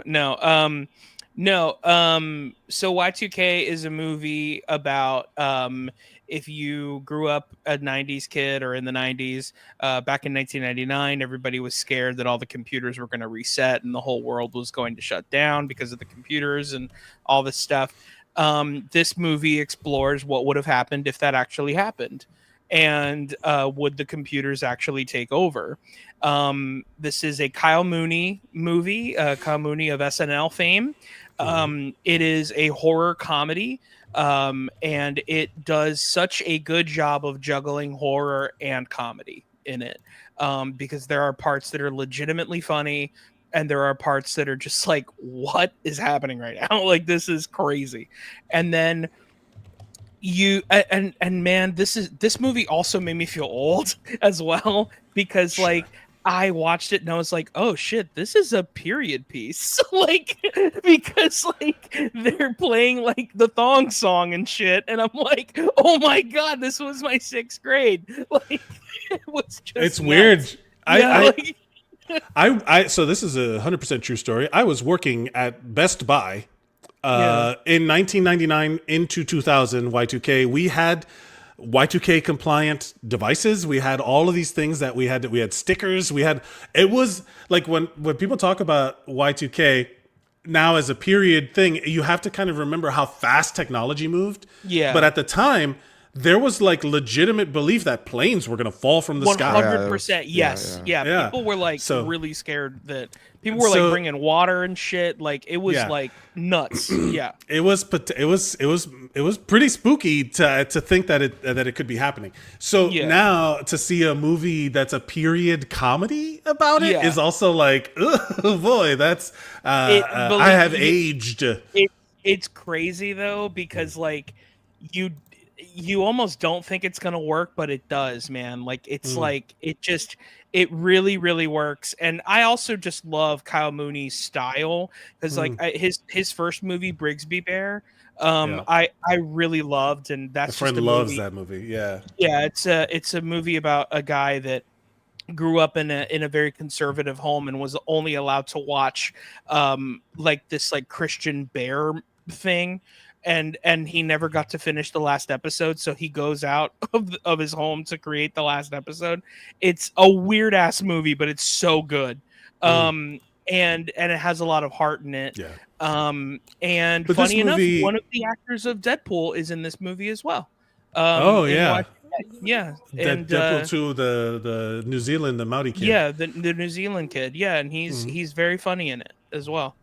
Yeah, Aotearoa. Very good movie. You gotta say it appropriately. We don't use the colonizer name. Nery, what is your number 5 film of 2024? My number 5 is, now you got to remember, I watched a shit ton of movies. So my number 5. Why did you just say you have a 5? Why would you do that? Why would you do say that? The movie, man. Just what say the fuck? Movie. What's the movie? My number 5 is now. These are you know what? I'm gonna go with Fall Guy. I'm gonna change it up. I'm gonna call an Hell audible yeah. here. I'm Oh, gonna swap my great number 5 and movie. number 4. Yeah. Table. Hell yeah, Fall Guy was dope. Yeah. I had it at my number 4 originally, but then I'm thinking about it. I'm like, I'm gonna move it to my number 5 and move my number 5 up to my number 4. So I'm doing a little swap here, but either way, it's tabled. We'll talk about it soon. Yeah, the Fall Guy is. Well, you know, I'll just move it to my 5 as well right now, so we can talk about it. The Fall Guy is because then I'll move the other one up a little bit.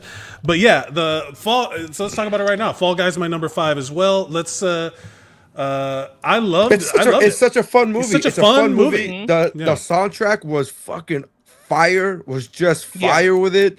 It had a good story. It had a legitimate story.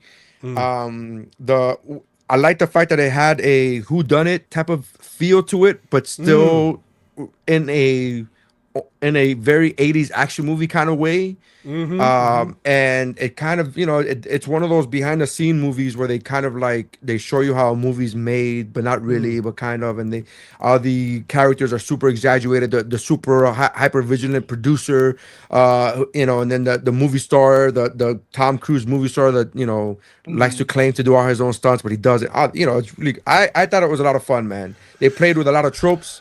They had a lot of fun with it. It gave me, who I never had a disrespect for, but it gave even me a newfound level of respect for the stunt people, for the stunt actors. It made me mad that there is not an stunts category for the. There's that in the Oscars. The stunts, like, because so much of it goes to computers now. People forget that there's still like a human body being moved around somewhere. 100%, yeah. And when I was just watching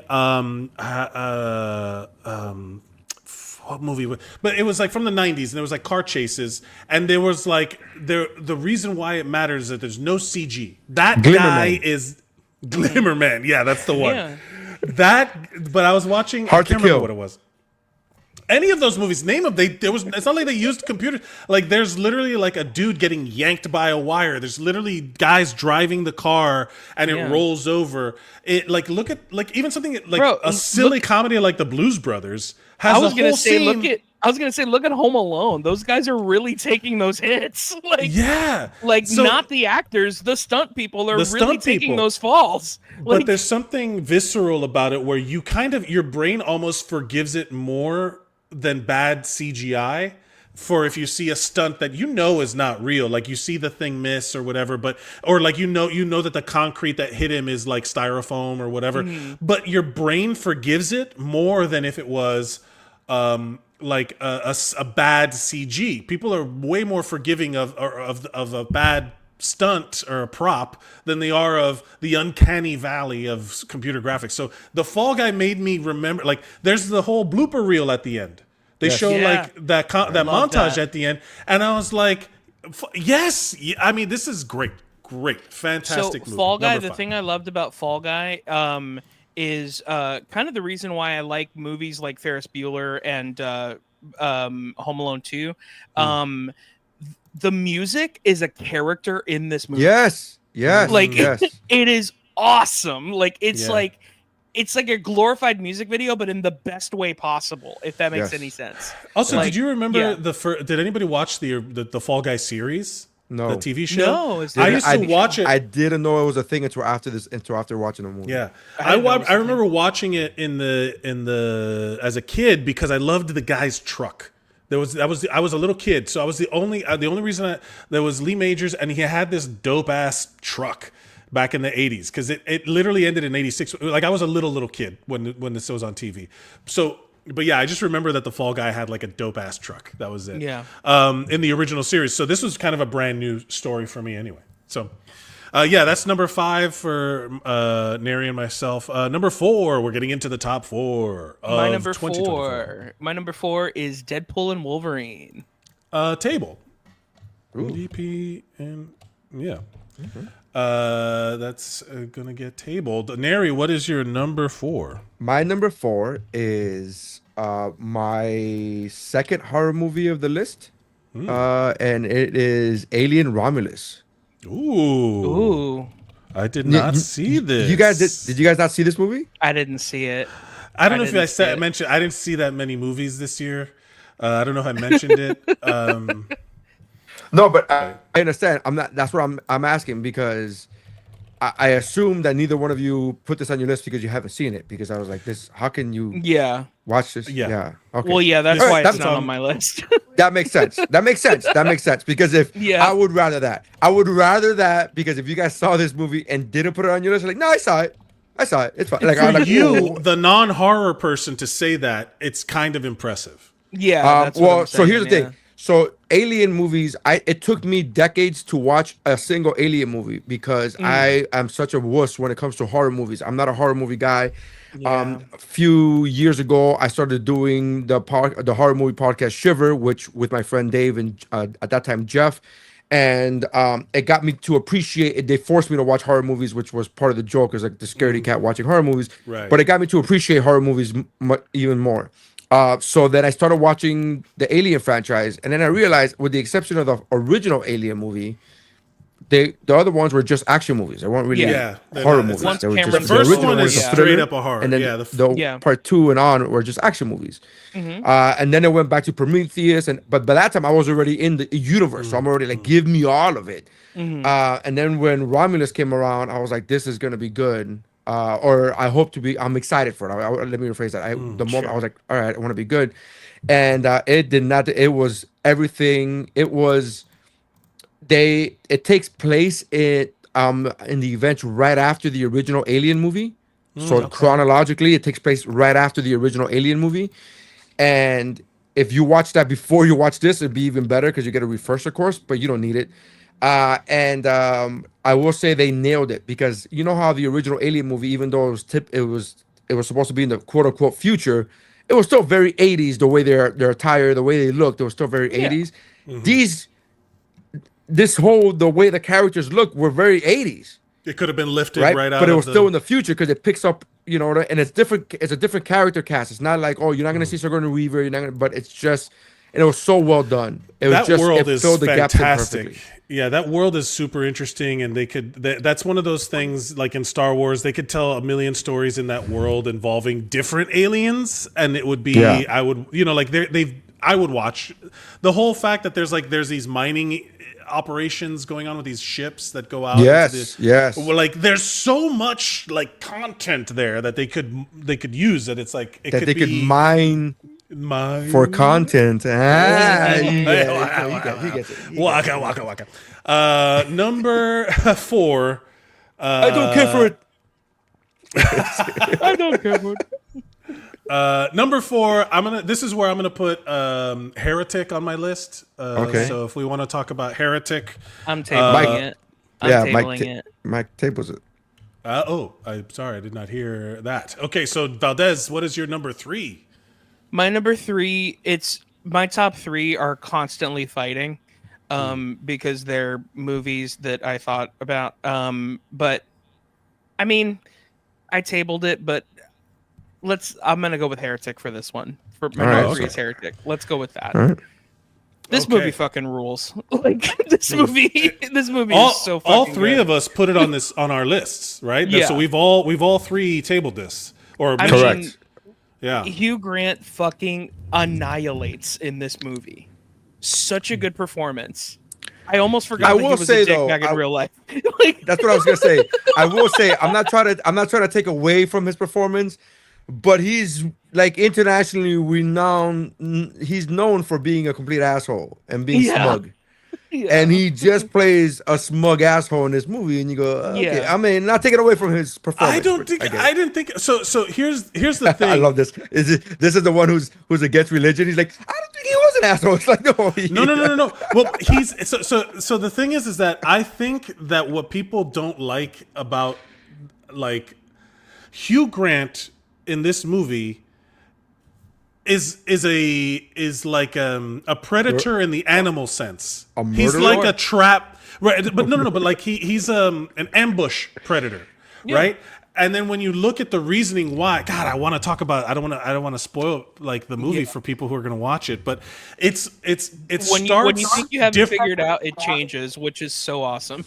It's one of those that I wanted to go back and watch it again to see the beginning again to see, because at a certain point, like you realize how much of the world he's built around him is part of the whole thing.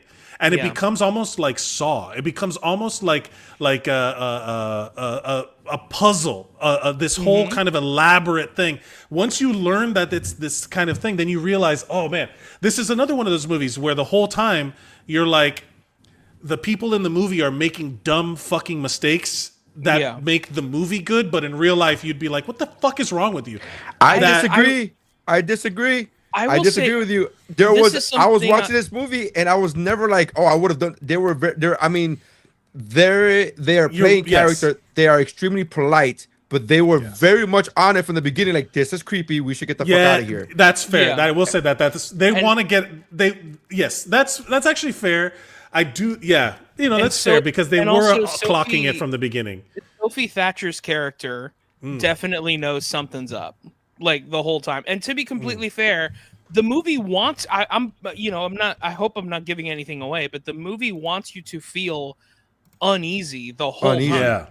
Well, like the moment it wants you to feel like something's gonna happen. Period. The moment the movie starts and it says A24 Productions, you go, ooh, something bad's gonna happen. Something's gonna happen. Oh man, something bad's gonna happen. This shit ain't gonna go. It ain't gonna end well. And then you find out they're Mormons, and you're like, "Oh shit, something's definitely gonna happen to these." Yeah, it starts with the whole Mormon thing, and so the religion is there's so much theological conversations. The theological conversations were really on point. They were really good. The writing of this movie is so on point, dude, because it has legitimate questions, then also legitimate answers that people of that religion would actually say. It has good counterpoints. So good, yes. Yeah.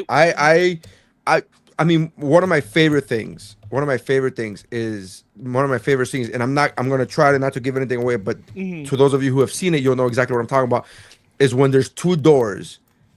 Yes. And they ask, can we talk to your wife? And then he comes back and that proposal was like, do you believe because I've said something because you've been conditioned to it, or do you even though you know what I mean? Like that whole conversation again, I'm not trying to it's hard complete to talk the about sentence. Stuff.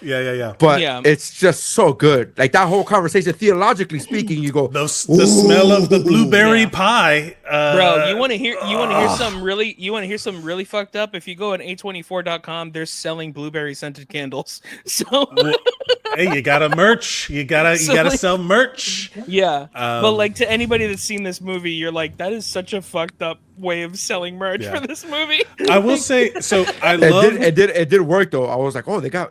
Can I buy that Monopoly? I also want to say that the actress Sophie Thatcher, she's in a new movie called Companion that looks really good. Yeah. And also want to not see anything from it either because I want to know what happens when it. Yeah. I've seen enough, right? Like this one. But I got to interview her when I went to New York Comic Con as a press. When I got to do press in New York Comic Con, I got to interview for a movie back in 2018 that she did with Pedro Pascal called Prospect. And it is a independent sci-fi movie that I tell everybody about, and it is great. She's great in it. It is a very, if you liked Alien, like that idea, it fits into that idea as well, where they're there's like resource mining, exploration and all that stuff. But Pedro Pascal and Sophie Thatcher is in this movie from 2018 called Prospect. That is very, very good, and it was kind of before everybody. It says you can watch it on like what is this? Hulu or Paramount Plus, I think is where she is an actor that I've been constantly impressed. She should have been in Immaculate. She could have been in Immaculate. That's she should have been. A good actress. You put a good actress in that movie, I'm sure more people would have seen it. So that's Heretic. A great recommendation. She's great in it. The other girl is also the innocent girl is so good. Yeah. No, for- it's mostly it's mostly the three of them the whole movie. There is Yeah. another character that you see for a minute, but I don't want to give that away. But Yeah. but it is mostly the three of them. The three of them absolutely kill it in their own way. Such a great performance all around, and also the writing of that movie is just outstanding. Yes, Yeah, so good. I'm trying to find she was also. I'm trying to in figure out another thing how to get a sequel. Good Franchise luck. this shit, baby. Yeah, I don't know. Franchise. I don't know if we can get the Heretic let's franchise. do the Jehovah Witness one. They knock on doors. Come on, man. Nery, what is your number 3? My number 3 is what you guys have. What we've talked about before we tabled is Conclave. Conclave. Yeah. This is the Religion, movie where, baby. Yeah, that's the theme of 2024, apparently. This is the one Good where religion my wife movies. and I were like, these people are fucking acting. You Yeah. know, like, and there is acting happening in this movie. Yeah. What did you enjoy about it, Nery? I did. I enjoyed all of this shit. As somebody who grew up in a Catholic church, I'm not Catholic now, and I haven't been for a long, long time. Not that I'm not a believer. I'm not Mike Mercadal. But I am a believer. I have my beliefs. okay. But this was such a good movie because I felt that it showed you what happens, right? When a pope dies, when there's a conclave, it shows you what happens when the pope dies. It shows you every aspect of it, right? From the planning, from the whatever, but then it gets down to the minutia of the pettiness of these people. And Stanley Tucci had a great line when he's like, "Oh, shut up. We've all wanted this. Right. Everybody wants it. Like, don't give me this. Like, we've all had our acceptance speech already prepared in our heads since we were like 10 years old." And it's such a true statement. I think it's almost impossible because you hear that all the time. People are like, "I don't want to be the Pope." He's like, "Well, that's why you have to be the Pope." He's like, "Oh, shut the fuck. Like, that's impossible." Yeah, like, yeah. you can't. They all turn into Jon Snow where they're like, I don't want it. Yeah, I don't want it. You can't be in anything. Let me step away from the topic of religion, but you can't be in anything and have anything be your life's work and not want to attain the highest point of that work, whatever it is. You know what I mean? It's like when a comedian goes like, I've never wanted to be the number one comedian in the world. It's like, what? What are you talking about? Or an actor not wanting an Academy Award. Like, of course you do. What are you talking about? Practiced your speech when you were 12. Like, Yeah, you 100%. You know what? I will say this. As somebody who has tried and is trying to get into the entertainment and do entertainment things in TV, film, whatever it is, that's not my dream. You want to know what my dream is? I want to have a sci-fi series that is short-lived but beloved. And then I don't want to win an award. I want to be able to go to Comic-Cons and just hang out with people who are nerdy and just do I just want to do So the award thing to me is that's why I didn't say awards, because award things to me don't matter. To me what matters is I want to do something that's beloved. I want to do so. I want to get to the pinnacle of my craft where I get to do it whenever I want to. Yeah. Yeah.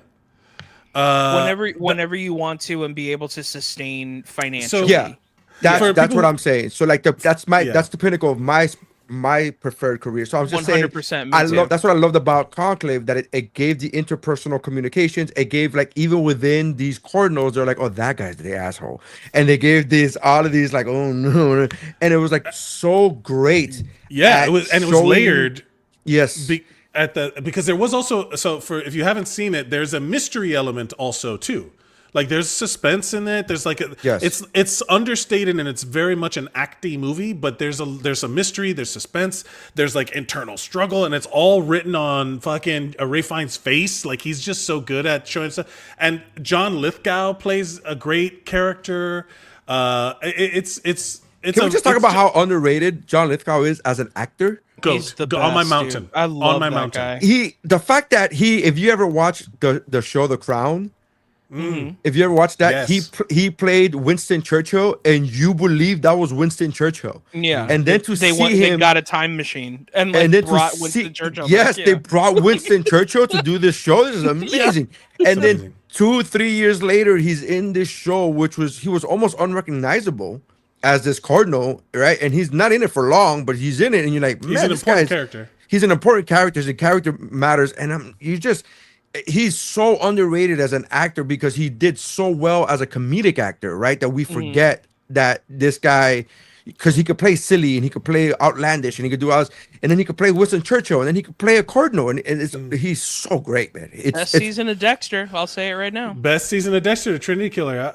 One of my favorite. Like, don't spoil it because I haven't seen it yet. But anyways, yeah, that was great. Saying he's the best 3. isn't spoiling anything. Yeah. Like, well, you said he was the best, but Mike just said the killer, and I was like, oh man. No. But that's not the big twist, because in that show, you know who the killers are. Yeah. You know, it's worth it just for Lithgow. So Conclave was fantastic. It ends in a oh shit, imagine if that would happen type of deal. Imagine if that blah blah blah, and it's really good, man. It's really it really is solid. It brings up questions, and then you can see this is what I love. It's not completely cynical, like, oh, the Catholic Church is a piece of shit. And it's not completely, it's not completely cynical. It's not completely like all roses and sunshines. It's not like the Catholic Church is the best thing in the world. It shows the complexities of having an institution that size, and it still has human beings in the institution, which is what makes it flawed to begin with. And right? also the idea that there will be differences of opinion even within the structure. So like there's the people that want to be this way and the people that want to be more liberal and the people that, and it was like a mirror to what's happening like in the world. So it's like it was very, I loved it. I mean, it was super solid. Conclave is on my list. It's definitely one of my top 10, but it was great. It was one that I had to watch in 2 parts. Like I almost didn't finish it, and I came back to it. I'm so glad I did, because it was super talky and I was falling asleep. You know, like there's a certain amount of like when you're home and comfortable. Again, the theatrical experience versus the home experience, it's different. That's probably why it's low on my list. I'm at the age, man. I'm at the age. I'm 43. I fall asleep. I can fall asleep in a movie theater the same as I can at home. I'm at the age, bro. You get me watching a movie at 2 o'clock. You get me watching a movie at 2 o'clock in the afternoon. I'm gonna get the sleepies, bro. Like that's nappy time. That's nap time. Yeah. Fair enough. Number 3 for me is The Substance. Did anybody watch? I've been dying to watch that movie. And I just haven't gotten a chance to. But anytime. I love those kind of movies where you get those actors that you didn't remember about, and you're like, oh, they're fucking killing it. Jennifer Aniston in the movie Cake a few years ago was killer. Like she was fantastic. Like this, that's what this reminds me of. Like seeing like Demi Moore. Yeah, okay. And I've been like cheering for her, even though I haven't seen the movie. And when she won the Golden Globe, I was like, yes, that's awesome. But I'm sorry, I don't want to talk about. I haven't seen it, but I just the want is real quick before you do anything. It's tabled for me. Oh. So The Substance. I'm sorry. You gotta get in there quick with the tablings. But I tried to. Nobody heard me. Jump on in there. Sorry. Valdez was like, I tried to, but Nery was already eating at the table. He did not let me talk. He didn't let me do anything. Okay, so let's not talk about it yet. Moving on. Number 2 for you, Valdez. What's your number 2? Oh, wait, hold on. I didn't want to leave Yolanda in the lurch. The last Pope's show she saw was Shoes of a Fisherman. I guess they're watching TV. And then she says, I'm old. I have no idea what Shoes of a Fisherman is. It might have to do with the old guy. There was another movie a few years ago about the Pope, right? There was another one that was fantastic. There was the young Pope, the 2 popes. There's a lot of Pope stuff. Yeah. My favorite, of course, being Angels and Demons, where the Pope dies and weird-haired Tom Hanks has to come in and solve the mystery. That book is actually really good. I learned a lot about the process from reading the Angels and Demons book. It was super interesting, and that's why I kind of knew it going into Conclave. I was like, oh, this black smoke means they did not choose. Mike, you didn't learn that from the news when a Pope died? You lived through it. I had read Angels and Demons before the Pope died. Wait, really? Which Pope? I wasn't that's aware what I'm of saying. it. That's what, like John Paul II. John Paul II died like 1,000 years ago. Yeah, but I wasn't paying attention to that. Oh, I remember watching the news and the black smoke means this and the whatever, blah blah. And then you never saw Eurotrip. Eurotrip also has the that's right. That's right. They have elected a new pope. Oh no, the pope is dead. Oh, we have a new pope. Yeah, that was so funny. Sorry, man. Number 2, No, you're good. Valdez, what are we doing? Number 2. We're getting really close to the end. So, look, man, I wanted to hate this movie. There was too much stuff about it. There was so much media going on about it, and I was like, I hate this movie. I hate everything about it. And then I saw it, and I was like, I am sorry. And that movie Argyle is wicked. Kansas City Chiefs. I love. I love. We were all waiting to jump on the joke. Yeah, I love. What was it? Wicked. I loved Wicked. Oh, Wicked. Oh, okay. I loved it. I thought that would be number 1, to be honest. I thought that would be number 1. No, Mike, it's in the family share. You can watch it. I'm going to. I saw it there. As you can guess, what my number 1 is by now, but yeah, Wicked is my number 2.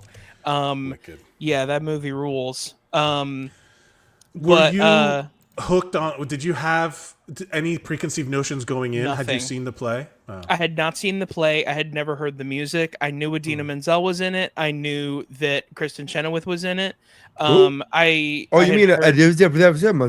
Yeah, Adele Dazeem. Adele Dazeem. I knew Adele Dazeem was in it. And I had heard. What if it Defying comes out that Gravity. John Travolta has dyslexia, and we've all been making fun of him for years?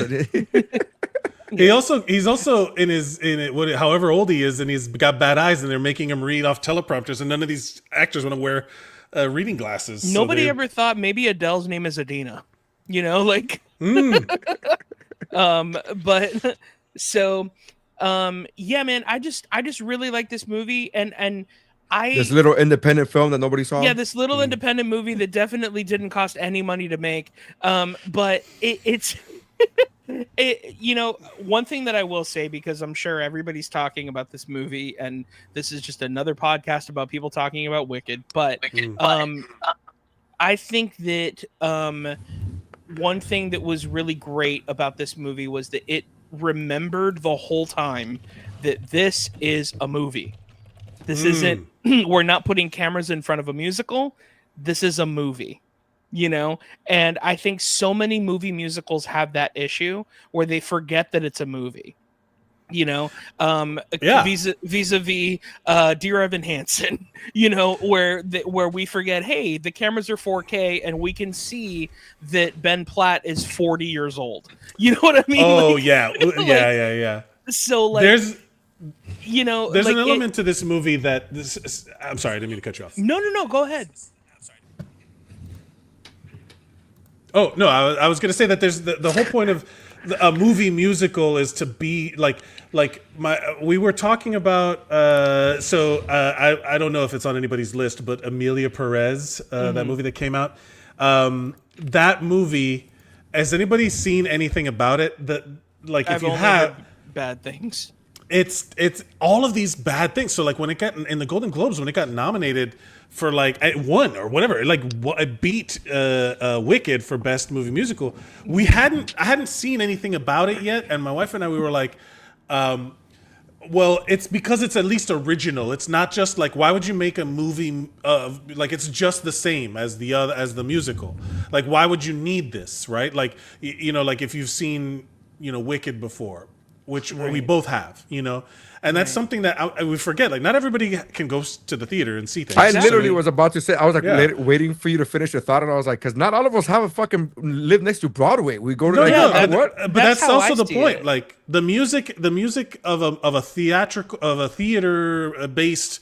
Not theater, but a stage based thing. You can only see it when it goes on tour. You can only see it live. It does not. You can not a lot of things like Hamilton releasing on Disney Plus or whatever. That doesn't happen.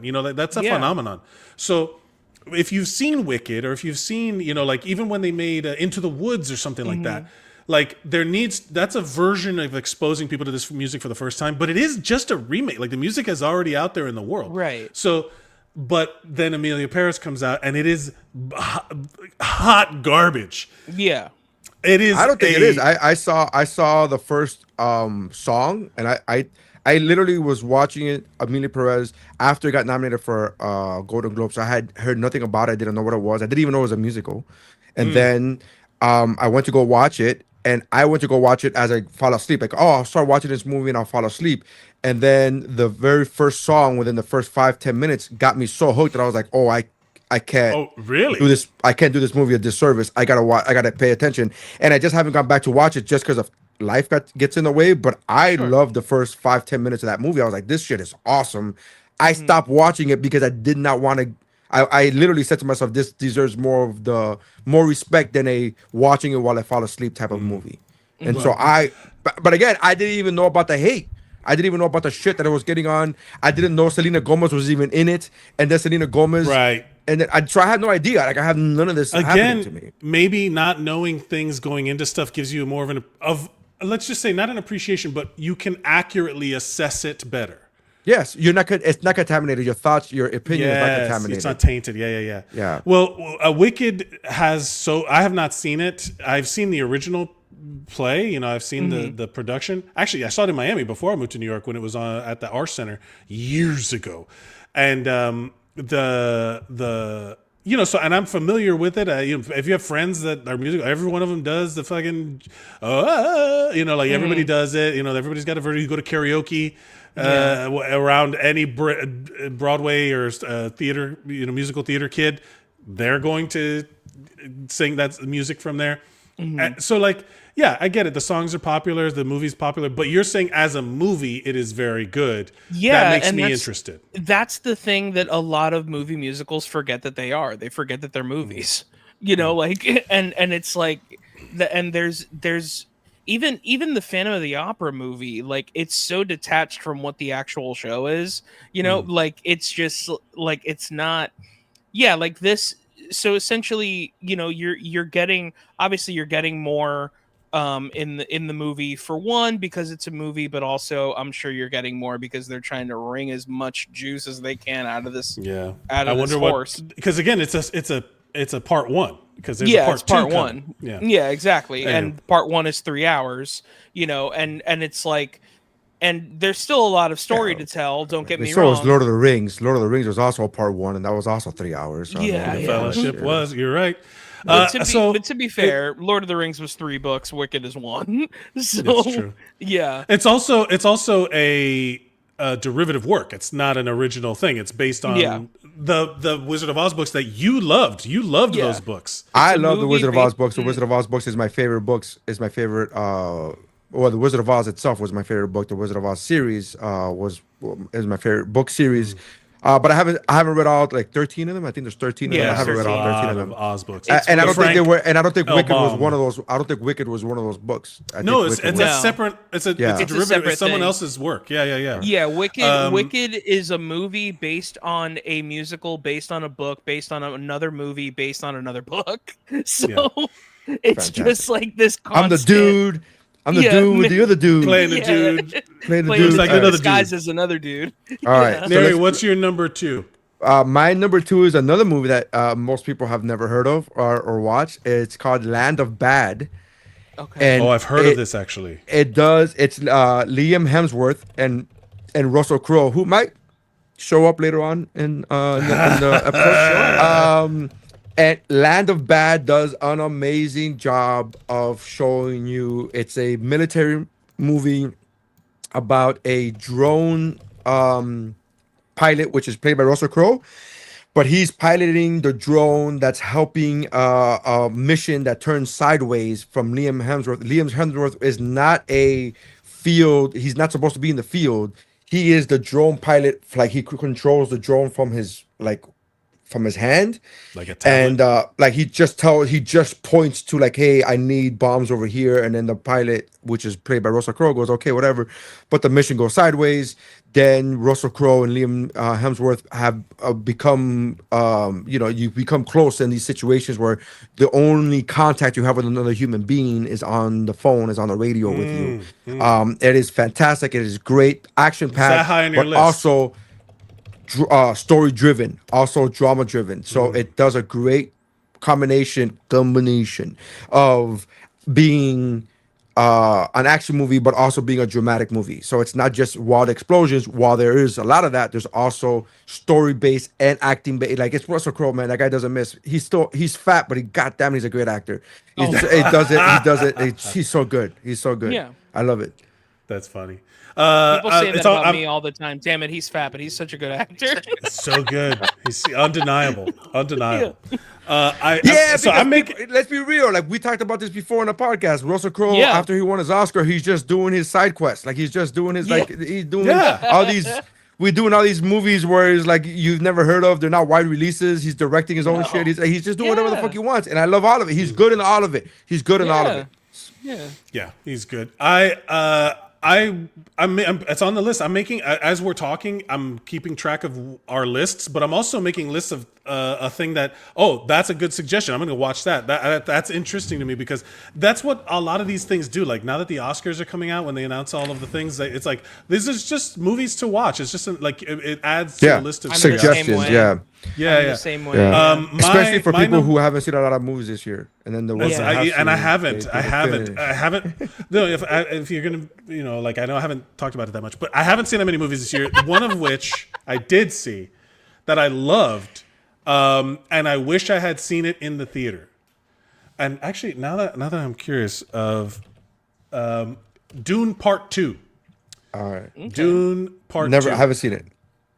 There's something about these movies. Yeah, there's something about these movies where it feels. Denis Villeneuve feels like a fucking filmmaker to me. Valdez makes me think of Up. Come on, man. Somebody's seen the first 30 seconds of my stand-up material. Right? Yeah. The kid. Yeah, we know exactly. Yeah. We know. That's like when you have a name that has a certain joke attached to it, or you hear somebody your name. Oh, like this person, and they're like, I've heard this every fucking day of my life. Yeah. My last name is Limp Dick. You think I haven't heard of it? Like, exactly. Yeah, 100%. No, but the idea. So the Dune movies, Denis Villeneuve feels like a guy who is making films. Like the guy is a filmmaker to me. The guy is constructing films. So this is a like sci-fi epic, huge set pieces, tons of special effects, like stunt work. The writing is based on the Frank Herbert novels as more accurate than previous iterations, but it's also like you don't like. I understand Nery's not a Timothée Chalamet fan. He is not a fan of his angular face. I watched Dune Part 1 and I liked it. 5 minutes after, I really enjoyed Dune Part 1. 5 minutes after watching Dune Part 1, if I would have taken a quiz as to what the movie was about, I couldn't have answered that quiz.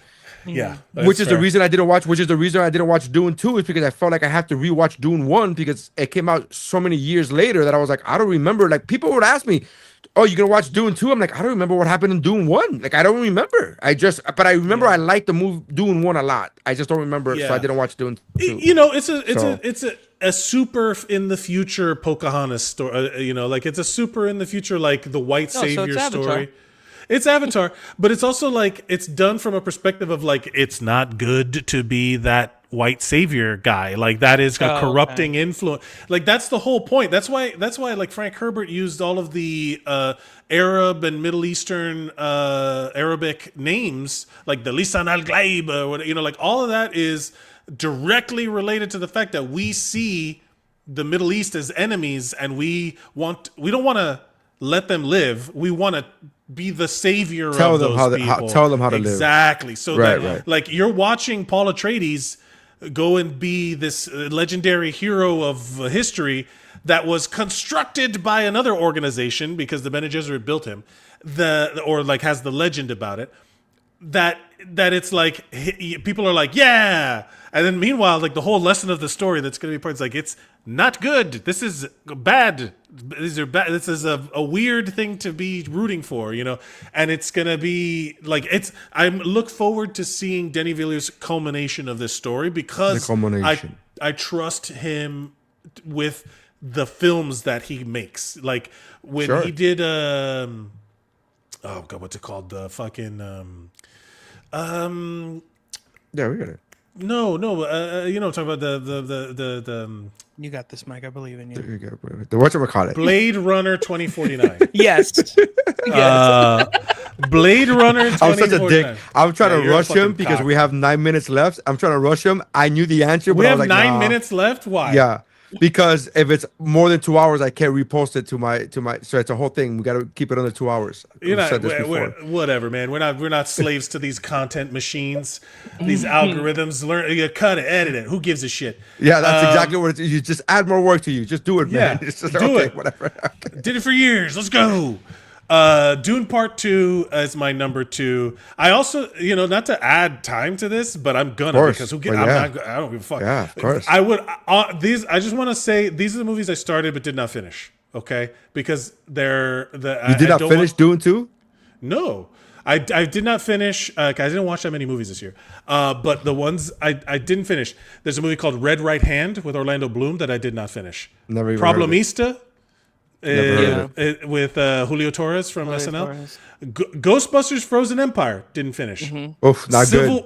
Not good. Civil You probably War saved yourself. did not finish. You Did probably not saved finish yourself. that Civil War either. Bad Boys Ride or Die did not finish. That made my list of movies that didn't make the list, but honorable mentions to Bad Boys. Honorable mention. Despicable Me 4 did not finish. Borderlands did not even barely start it. Venom: The Last Dance did not finish. Craven did not finish, and Monkey Man did not finish. But I think I'm going to give Monkey Man another shot. Oh, Monkey Man is really good. Monkey Man Yeah. Monkey Man would have been my number 10. Would have been my number 11. My honorable mentions are Twisters, Monkey Man, Ministry of Ungentlemanly Warfare. That was Ungentlemanly honorable Warfare, Bad Boys, Ride or Die, and Moana 2. Those are my honorable mentions. Honorable mention to also Argyle, which I watched the whole damn That thing. movie's fucking trash. Trash. That is the biggest piece of It's trash. just such garbage at the end. It's just At the end, that movie was garbage from the jump. It was. I was so I was bad. giving it the benefit of the doubt, and then at Oh a my certain God. point, it's like no. How you finished that movie, but did not finish any of the other movies? Bro, Pick any I of the don't other know. movies. I don't know. Ghostbusters. By the way, Ghostbusters 2. I'm not a fan of. But that's way more of a finishable movie than fucking Argyle. I know this because I did not finish Argyle. Godzilla versus. I did finish Godzilla versus Kong, the new Empire one. I finished the Ministry of Ungentlemanly Warfare. And there's a shout out to Blink Twice. That was a really fucked up movie.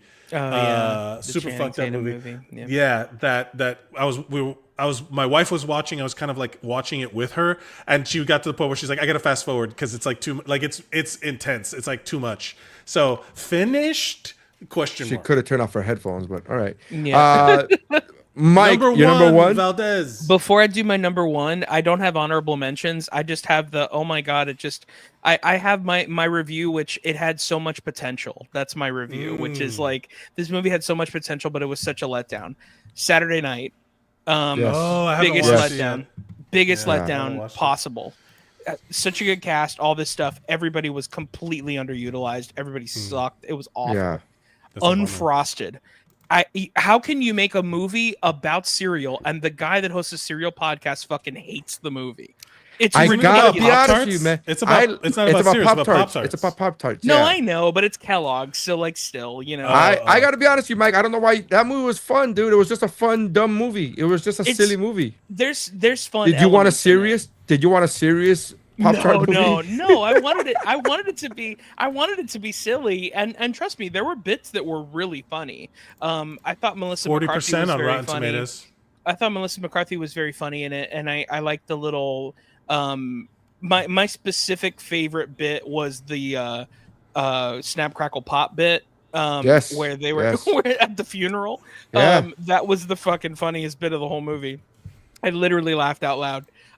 But everything else, I was just like, this is kind of. Jim Gaffigan was great in it. Gaffigan's good, yeah. But it's like, part of me was like, who is this for? Because like, that's a good it's question. not because it's like not really for children, but also like you need to have a childlike wonder. Yeah, you need to have a childlike wonder. Exactly. The review, I'm just looking at the first reviews. The first lines: "I fell asleep in the middle of the day watching this movie. Must be 43 years old." Yeah. This period is period painful period. I'm not sure whether it's just because I've been playing Fallout 4 again or whether it's because I'm a Brit with a love of silly comedy. What is this? Oh, that might be the wrong movie. It's like it's the not great in terms of the reviews. Okay, so my number one is The Substance. The reason why is because since I saw The Substance, I have not stopped thinking about The Substance. That movie fucking rips. It's so fucking rules. good. It rules. It is such a good movie. Nery, highest recommendation. Please watch that movie. I'm gonna watch it. I'm gonna download the Pluto app. That's the only way you can watch it. You gotta either buy it or like it's free if you subscribe to Pluto, and the first 2 weeks of Pluto are free. And you're like, okay, I guess I'll subscribe to fucking Pluto. But dude, Demi Moore is the best. Like, she's a treasure in this movie. The metaphor of this movie is just so beautiful.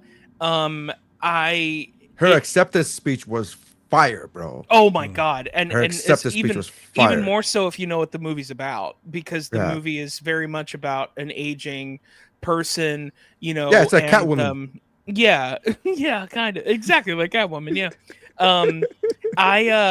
People forget that the Catwoman movie with Halle Berry was about an aging woman. An aging woman who is Sharon Stone, who takes so much age-defying products that she becomes like her face becomes like hard like stone. Yeah, I'll tell you this: the reason why I loved we went in not knowing anything.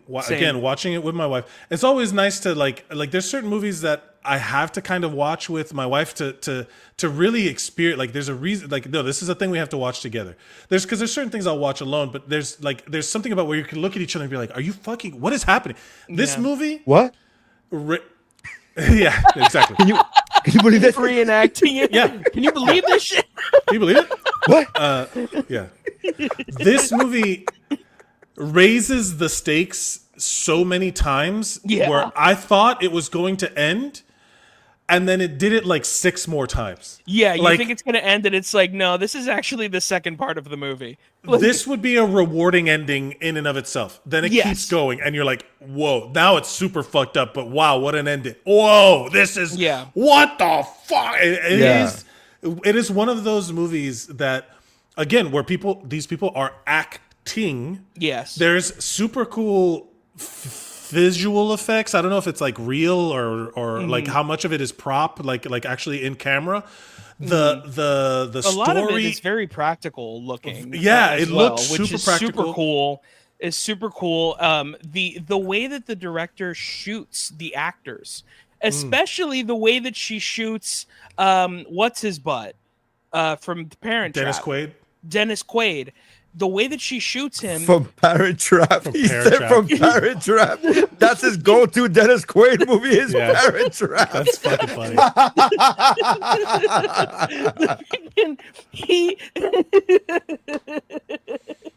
Dude, the way that they shoot him at an angle where you're like, this guy's an asshole. Like, yeah, immediately. You know what I mean? In real life, he's an asshole. No, I know, but like the character itself is like he's supposed to be a grotesque, like gross TV executive, and the way that they shoot this the way that they shoot his scenes in particular, you're like, I don't like this guy. This is so uneasy. Yeah.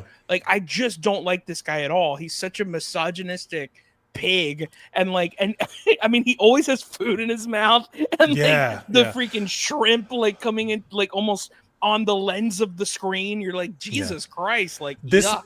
This movie was also like shouted out by Guillermo del Toro as his favorite of the year. Let me just read a quote from the director. This lady, Coralie Farget. A woman? Never mind. By the way, this is like her first movie, and I was like, what? This is an incredible first movie. Insanely good. All downhill from here. Yeah, right.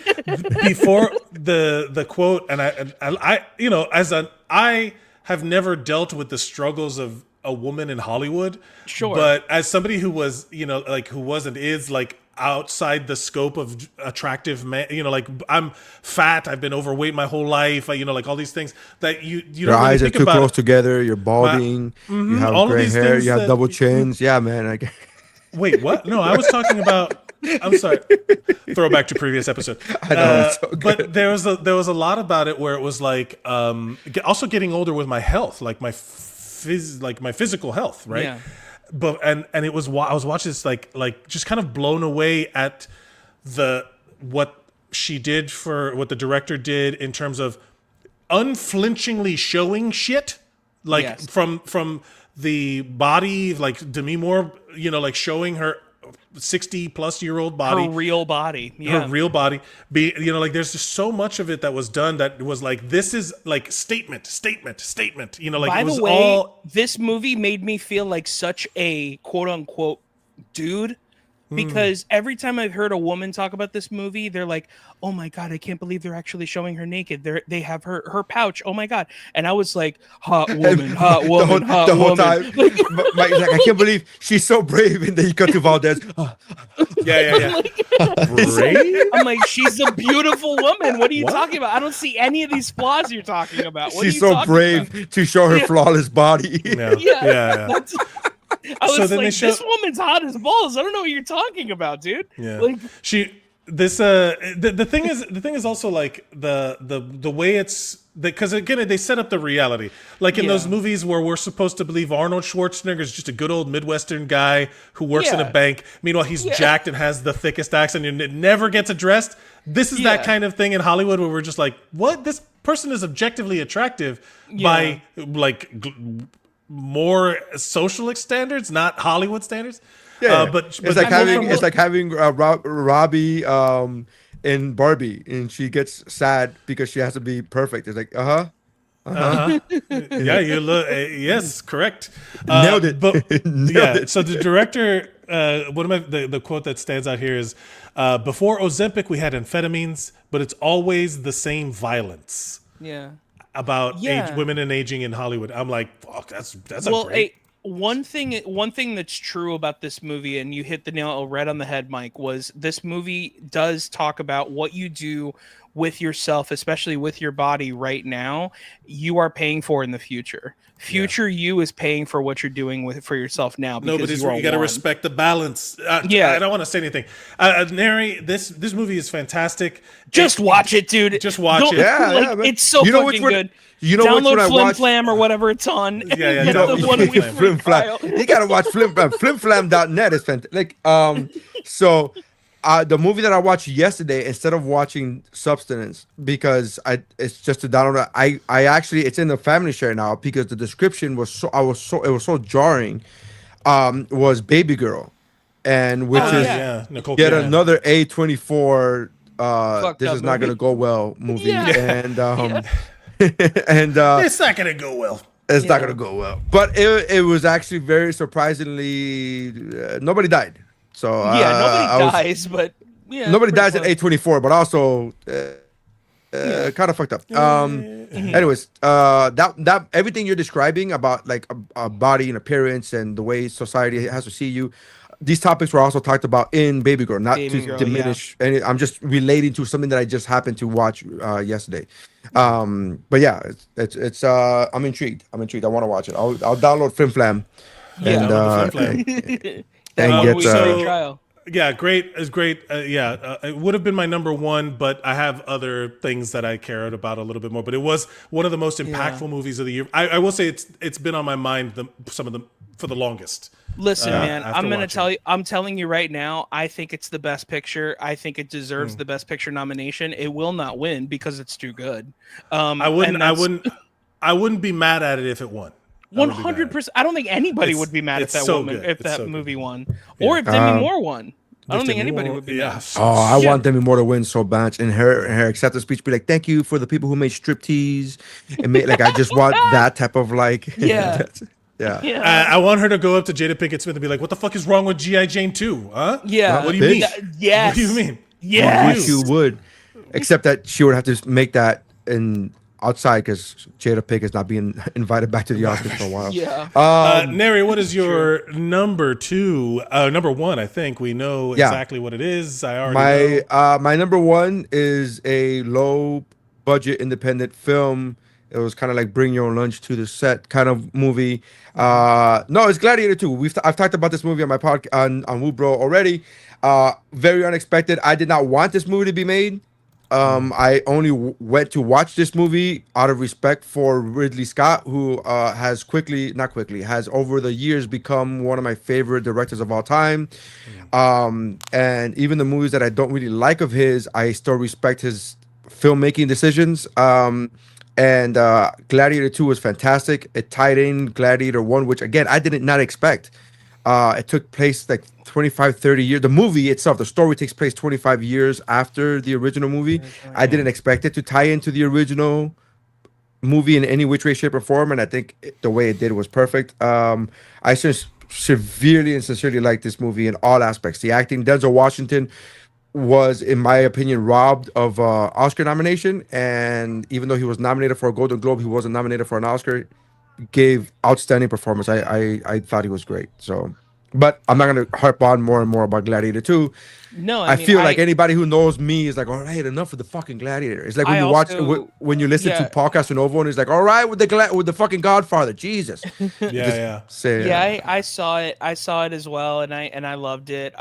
There is something that I realized though, and this is just my opinion. I know everybody has different opinions about this movie or whatever the case. The main thing that I got from this movie is there are actors who become the character, and there are characters who are becoming the actor. And for example, Joseph Quinn in this movie blew me away. Like I thought he was incredible. I thought he was incredible in Gladiator 2. And also I started realizing, like everything he's done, he's very different. Like he's so different in Gladiator 2 than he is in Stranger Things, and than he is in probably in the Fantastic Four that he's about to be in, and like all these different things. He could potentially be new Gary Oldman for me. Yeah, basically. So many different, And then there's some people He's what Timothée Chalamet should be. Fair enough. He is what Timothée Chalamet what everybody claims he is. Like what everybody claims is, like this guy's a real good, like that's what I'm saying. He really all is I'm saying is though. Timothy to me is just he's a fine, he's okay, he's fine. Like there's nothing but to me he's like I don't see the but this guy should get that kind of recognition. 100%. Yeah, he becomes the character. And then there's characters in this movie where you're like, wow, like Pedro Pascal's just playing Greg in this movie. You know what I mean? Like, and that's the only thing that's happening. Like he's not even trying at an accent. Like he's just Pedro Pascal, and that's fine. Like there's nothing wrong with that. I mean, like, he plays a Roman emperor. He plays a Roman commander in time. Yeah, it's fine. I know. He had more of a Spanish accent than Russell Crowe did in part Russell one. Crowe did. Yeah. There's a lot about this movie that is interesting to me. I did not enjoy this movie because I just kept wanting, like while I'm watching this movie, all I wanted to do was just go back and watch Gladiator again, and I did that. I just literally watched this movie, and then right afterwards, I was like, I'd just rather watch Gladiator again. There was too much. I will say this: in the spectacle of it all, there was the CG stuff I did not enjoy because of how visceral the original was. Like it felt more grounded. There was CG stuff. Yeah. There was the sharks weren't real. The sharks weren't real. I didn't notice. I thought it was also when you know the truth of the water filling the Colosseum with water, and you know like the monkey, like the baboons and stuff like that. Like there was so much of it where I was like, oh, this is interesting, but it was different. I was like, I don't care enough. There's a couple TV series out there that have hit this side of things more. I just liked the story of Gladiator because Russell Crowe. That story was like very captivating. This story never really like got me in because all I kept wanting to do was go back and watch. It was trying to do too much Gladiator stuff where I was like, I'd just rather watch Gladiator. It's better. I will say, and this is I'm kind of literally on the fence because there are points of this movie that I loved, and then there's parts of this movie where I was just like, okay, man, like, because a lot of this movie felt like Training Day in Rome. You know what I mean? Like a lot of like. I don't. You mean awesomeness and awesome? Like I don't understand. Yeah. Like that. Like the words you say were like awesome, but the tone you're saying it in, Is that it's you were not. like, you know what? You know what the problem with this movie was? You know what the problem with this movie was? It It's was too good. It was Jurassic Park, Yeah. but with religious tones. It's like, oh, yeah. okay, well that sounds Fair enough. awesome. That sounds like a good movie to me. But yeah, look, I completely understand. Like again, we all have our lists and we all have our mountains. Yeah, we all have our Sure. preferences. This holds a very special place in your world. Gladiator does, and this. But is you don't the understand. extension But of that. that's to me. This is what I try to explain to people. Like I'm the harsher critic, or I Yeah. should be, because of the place of that the place that Gladiator. Again, I said this for years when there was a rumor like, oh, they're thinking about doing Gladiator 2, and I said, don't Oh, fucking yeah. do it. Just leave it alone. It's fucking perfect. Leave it alone. And I kept saying this, and then they made it. And then if it would have been directed by anybody else and produced by Ridley, for example, I would have said, I'm not watching this shit. Fuck you. That's a Right, money right. grab, right? Same. Yeah. The only reason I watched it, the only reason I even gave it a chance, because I'm so protective of the original Gladiator. The only reason I even gave it a shot was because it was directed by Ridley Scott. And once I was in it, I was like, oh fuck, this is amazing. And I just got engulfed, no pun intended. Yeah. I got engulfed into the world, and I'm like, this is awesome. And I very quickly like left part one behind. Not that saying like it's not good. That's just like in my mind, I wasn't thinking about part one. And it wasn't until part two started tying in part one that I even thought of part one. I'm like, oh shit, they're doing I okay. would've- So the whole time watching this, I was like, there were a lot of more interesting stories. That's like one of my like pet peeves is when they make a movie about something, and I'm like, and then there's like this other side thing that they introduce, and then they abandon it, and I'm like, no, that to me that's more interesting. Yeah, I want to see that. Dirty Dancing. It's called Dirty Dancing. Yes, the Dirty Dancing. It's such a much more interesting story than all the other stuff that's going on. I don't give a fuck about that girl. Show me more about that guy carrying watermelons. But in this particular movie, all I could say is like if they would have done here's the thing. If they would have done like a Marcus Aurelius movie. Prequel? Yeah. Or Like a prequel. no, not even a prequel. Just literally made a movie. Like he didn't have to make it Gladiator. The fact that it's Gladiator feels like does feel like a cash grab. But if they would have made a Marcus Aurelius movie, I would have been like, yo, I'm in, and not connected it to Gladiator, and it would have. But it's like it wouldn't have been an action spectacle or a combat thing or the Roman Coliseum. Show me the Philosopher movie. One thing No, that I'll show say- me the conquest of Rome movie. But it's a joke. It's a joke, man. One, Yeah. one Hold the joke. thing, Hold the joke. one thing that I'll say. One thing that I'll say. Yes, is, and one thing that I'll say is, and I said this the first time that you and I talked about this, Nery, is that because I hadn't seen it when you had told me about this movie, and I was on the fence about it, but then you told me that Ridley Scott did direct it, and then he told me that you liked it, and then I was like, okay, I think I'm going to give this a shot. And so I went, and I mean, it made your top 5. it did, but here's the thing. Here's what I'm going to say. I would much rather see a good director swing and completely beef it than like just get on base. Because that means the next time that they hit, it's going to be a home run. You know what I mean? Yeah, yeah. Like, and it makes them more interesting, Well, that's what I like. If you, because I people know like Spielberg, for example, Yeah. like Spielberg, he makes a comedy, beefs it, and he's just like, I'm never making a fucking comedy again. Here's E.T. Here's Jurassic here's just Park. Schindler's List. Here's Yeah. Schindler's List. Like, He went the you're other just way. like, oh, He okay. went the other Like, way. I'll say this for any time that there's like this kind of revisiting of something 25 years later. Yeah. There's the risk, and there's a couple movies on here that are like Beetlejuice, Axel Foley. like Axel F. Axel F. Like these are requels. They are genuinely like reboot / prequels. If this movie had introduced, if it had been, I don't know. There's something about this movie made me wish it was something else, and then I just wanted it to. And I was like, all right, I just want to go back and watch Gladiator again. The first Gladiator is fucking great because it takes place in a very quick amount of time. Like it's super like condensed. It's very good. Like it's just a story about a guy. I actually thought it was the other way around. I thought Gladiator 2, that was one of, I guess if I was going to give a critique, it would be like it happened really fast. I was like, there was no like multiple fights in a small dome and then they got invited to the Coliseum. That's it was fair. like, he's like, he had one fight. All right, now we're off to the Coliseum. Yeah, Like, it's whoa, all that was Coliseum. fucking, that was Yeah, Jesus that's fair. Christ. That was like, he's like, I didn't could get show you. enough. He's like, hey, what do you want? I want to kill the general of Rome. And it was like, okay, I could get that for you. Like, what? That's Yeah. like, this guy's like a super agent. It's like the guy Yeah. who's like, who gets. It's like that movie. Weren't you just in a carriage with 4 Yeah. other slaves? Yeah, Yeah. weren't you 3 just an minutes open ago? micer? You're an open micer. You're like, Yes. what do you want? He's like, I want my own Netflix special. I could get that for you. And then like, get what that the for fuck? you. Like, Jesus Yeah. Christ, Yeah. like that It's like, fast? whoa. That to Yeah. me was my one critique. I was like, and that's the one time before they themselves, they meaning the film, started tying in the original Gladiator when it just felt like its own movie. The one time I harpened back to Gladiator was when I compared it, when I was like, I wish they would spend more time with him getting to the Coliseum.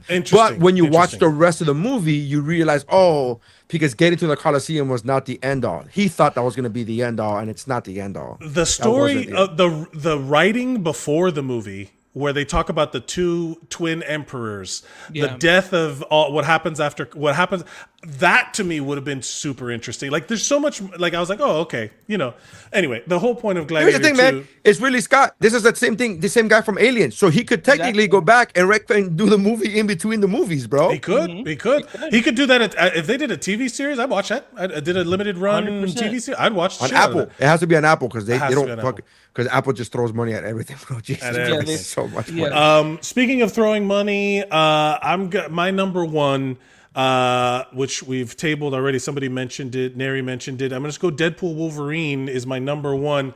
Yeah. Not because it's the best movie of the year, but it's the one that I loved the most.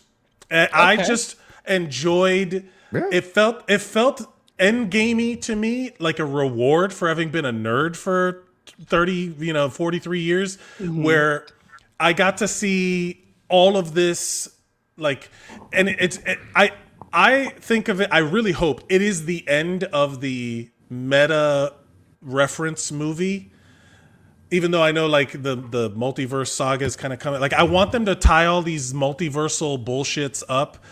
And the commentary in the movie was that it's like, we did the multiverse thing, Deadpool is a great character. It's not my favorite character, but it was the movie as a whole, the story it told, the saving of like the goodbye that it was to the Fox X-Men universe, the seeing Hugh Jackman be Wolverine in the costume, like it was a lot of like it felt very much like Endgame felt like a reward for having been watching the MCU for 10 years. This felt like a reward for an even longer amount of time. And so I loved it. It felt great.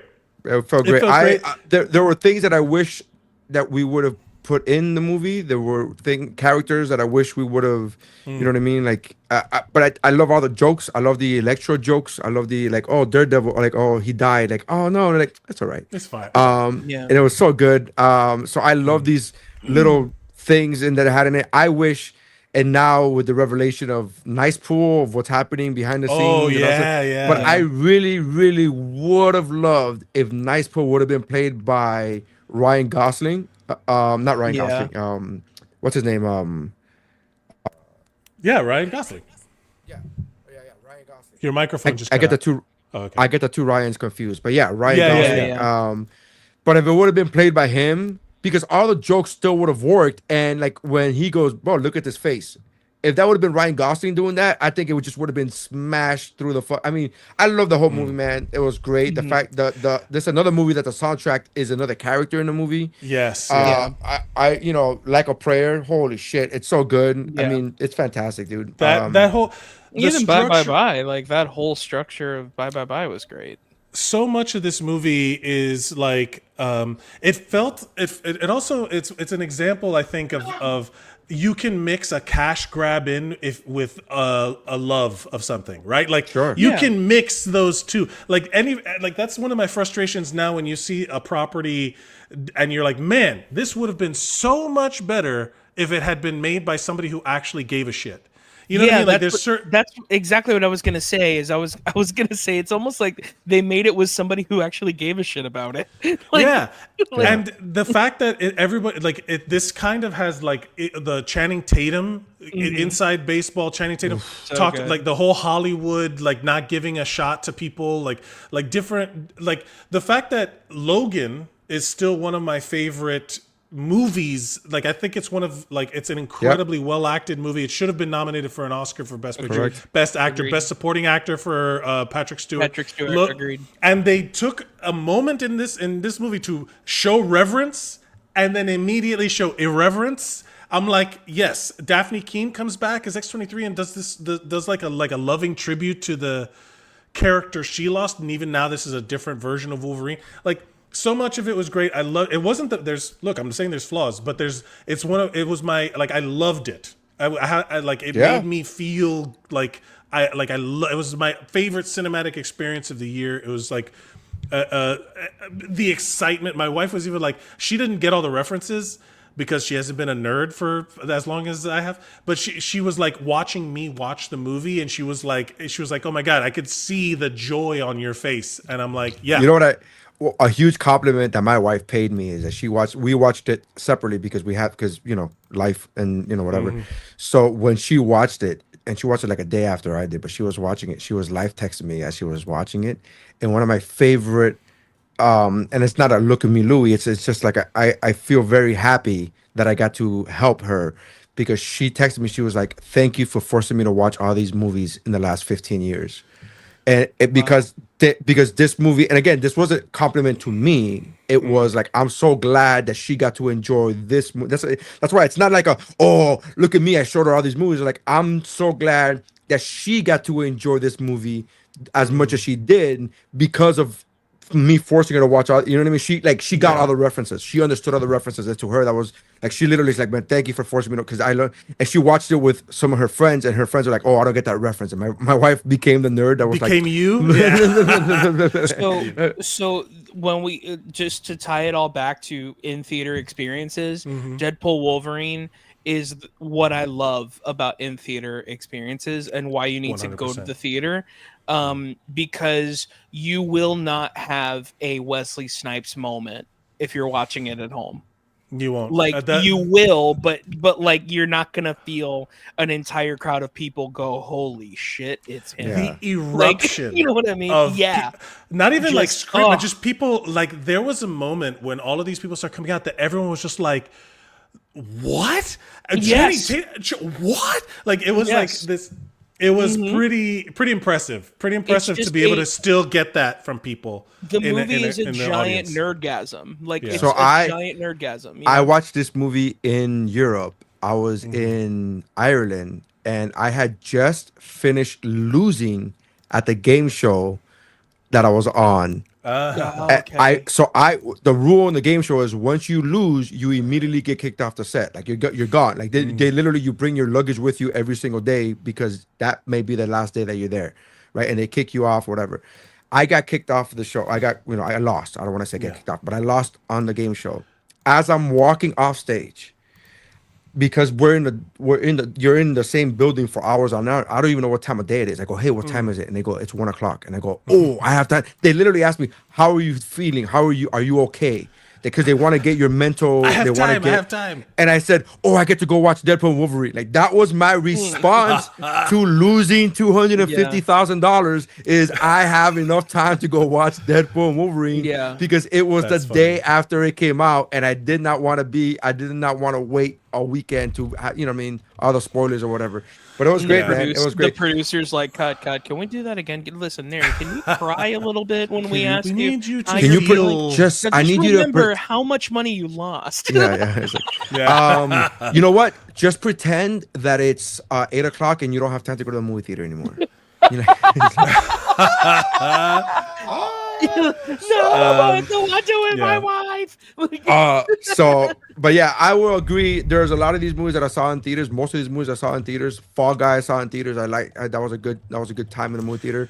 But everything you said, Mike, about that's how I felt about Gladiator 2. Like I was so happy that I saw this in theaters. I'm like, oh, I got to. This is great. I got to experience this in the theater, and I got to see the sharks that is completely historically accurate in the Coliseum, and I got to see this is amazing. And I was like, this is awesome. That's so how I funny. felt, man. I just loved the fucking feeling that it brought me. Just same thing with Deadpool Wolverine. I love the feeling that I got watching this movie.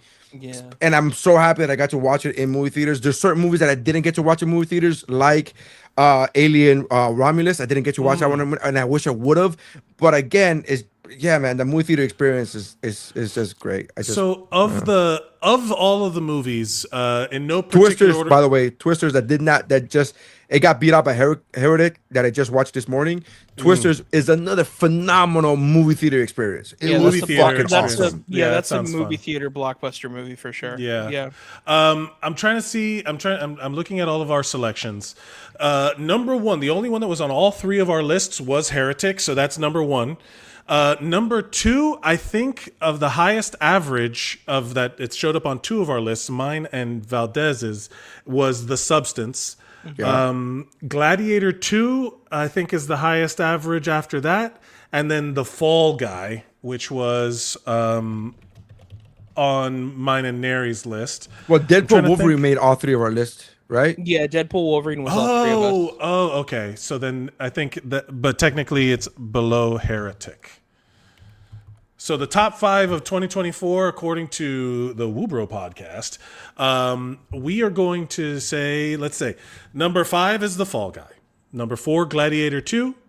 Number 3, The Substance. And number 2, Deadpool Wolverine, with Heretic coming in at number 1 for 2024. Great. Not the list I was expecting for all Me of us to, neither. like the top 5 is it's interesting. I'm not mad at the list at all either. I gotta be honest with you. That's Actually, you know what? I think Heretic might be number 2. Deadpool Wolverine. Yeah, Heretic's number 2. I'm sorry.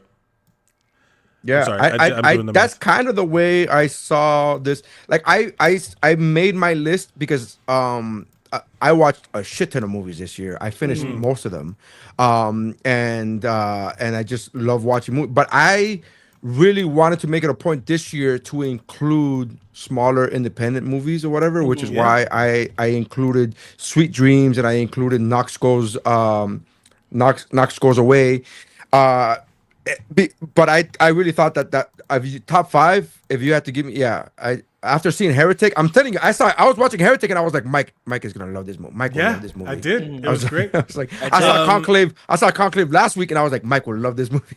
Yeah, and it's true. Those movies, there's again, it's like what's worth it to go to the theater now to me is the full cinematic experience, the special effects, explosions, visual, audio, all that stuff. But I want to watch somebody acting their ass off. Sometimes I want to see that on a big screen too, so I'm not distracted. You know what I mean? I think about if I would have gone to see Conclave in theaters, I would have been watching everybody's facial expression. If I would have seen Heretic, I would have been looking at all of the stuff in the background. So here's the one thing I would say, and I saw Conclave on my phone, and I'm kind of glad I did. And the reason why is because I was able to rewind to read the fucking subtitles because they went off like, hey, let me speak Italian. Like, bitch, you know goddamn well I want to speak Italian. And now you're here speaking this goddamn Italian stallion over here is going off on a tangent. It's That's like, so you funny. know this movie's made from, bitch, we get it. Say 3 words in Italian and then go to English. You know the rules. You have now you're going to do a whole 2-page fucking scene in Italian? Yeah. Come on, man. So I'm kind of glad. In the movie theater, I would have been like, what did he say? What did he say? Oh, shit. I'm not a fast reader. Well, can you please tell me what the fuck he said? I get the closed captioning devices, but that would have been on screen, I think. Yeah, that's how I felt watching The Brutalist. I was like, I get it. You're Jewish. Speaking English. Lord. Oh my God. Well, on that note, Mike, is there anything you would like to promote before we go?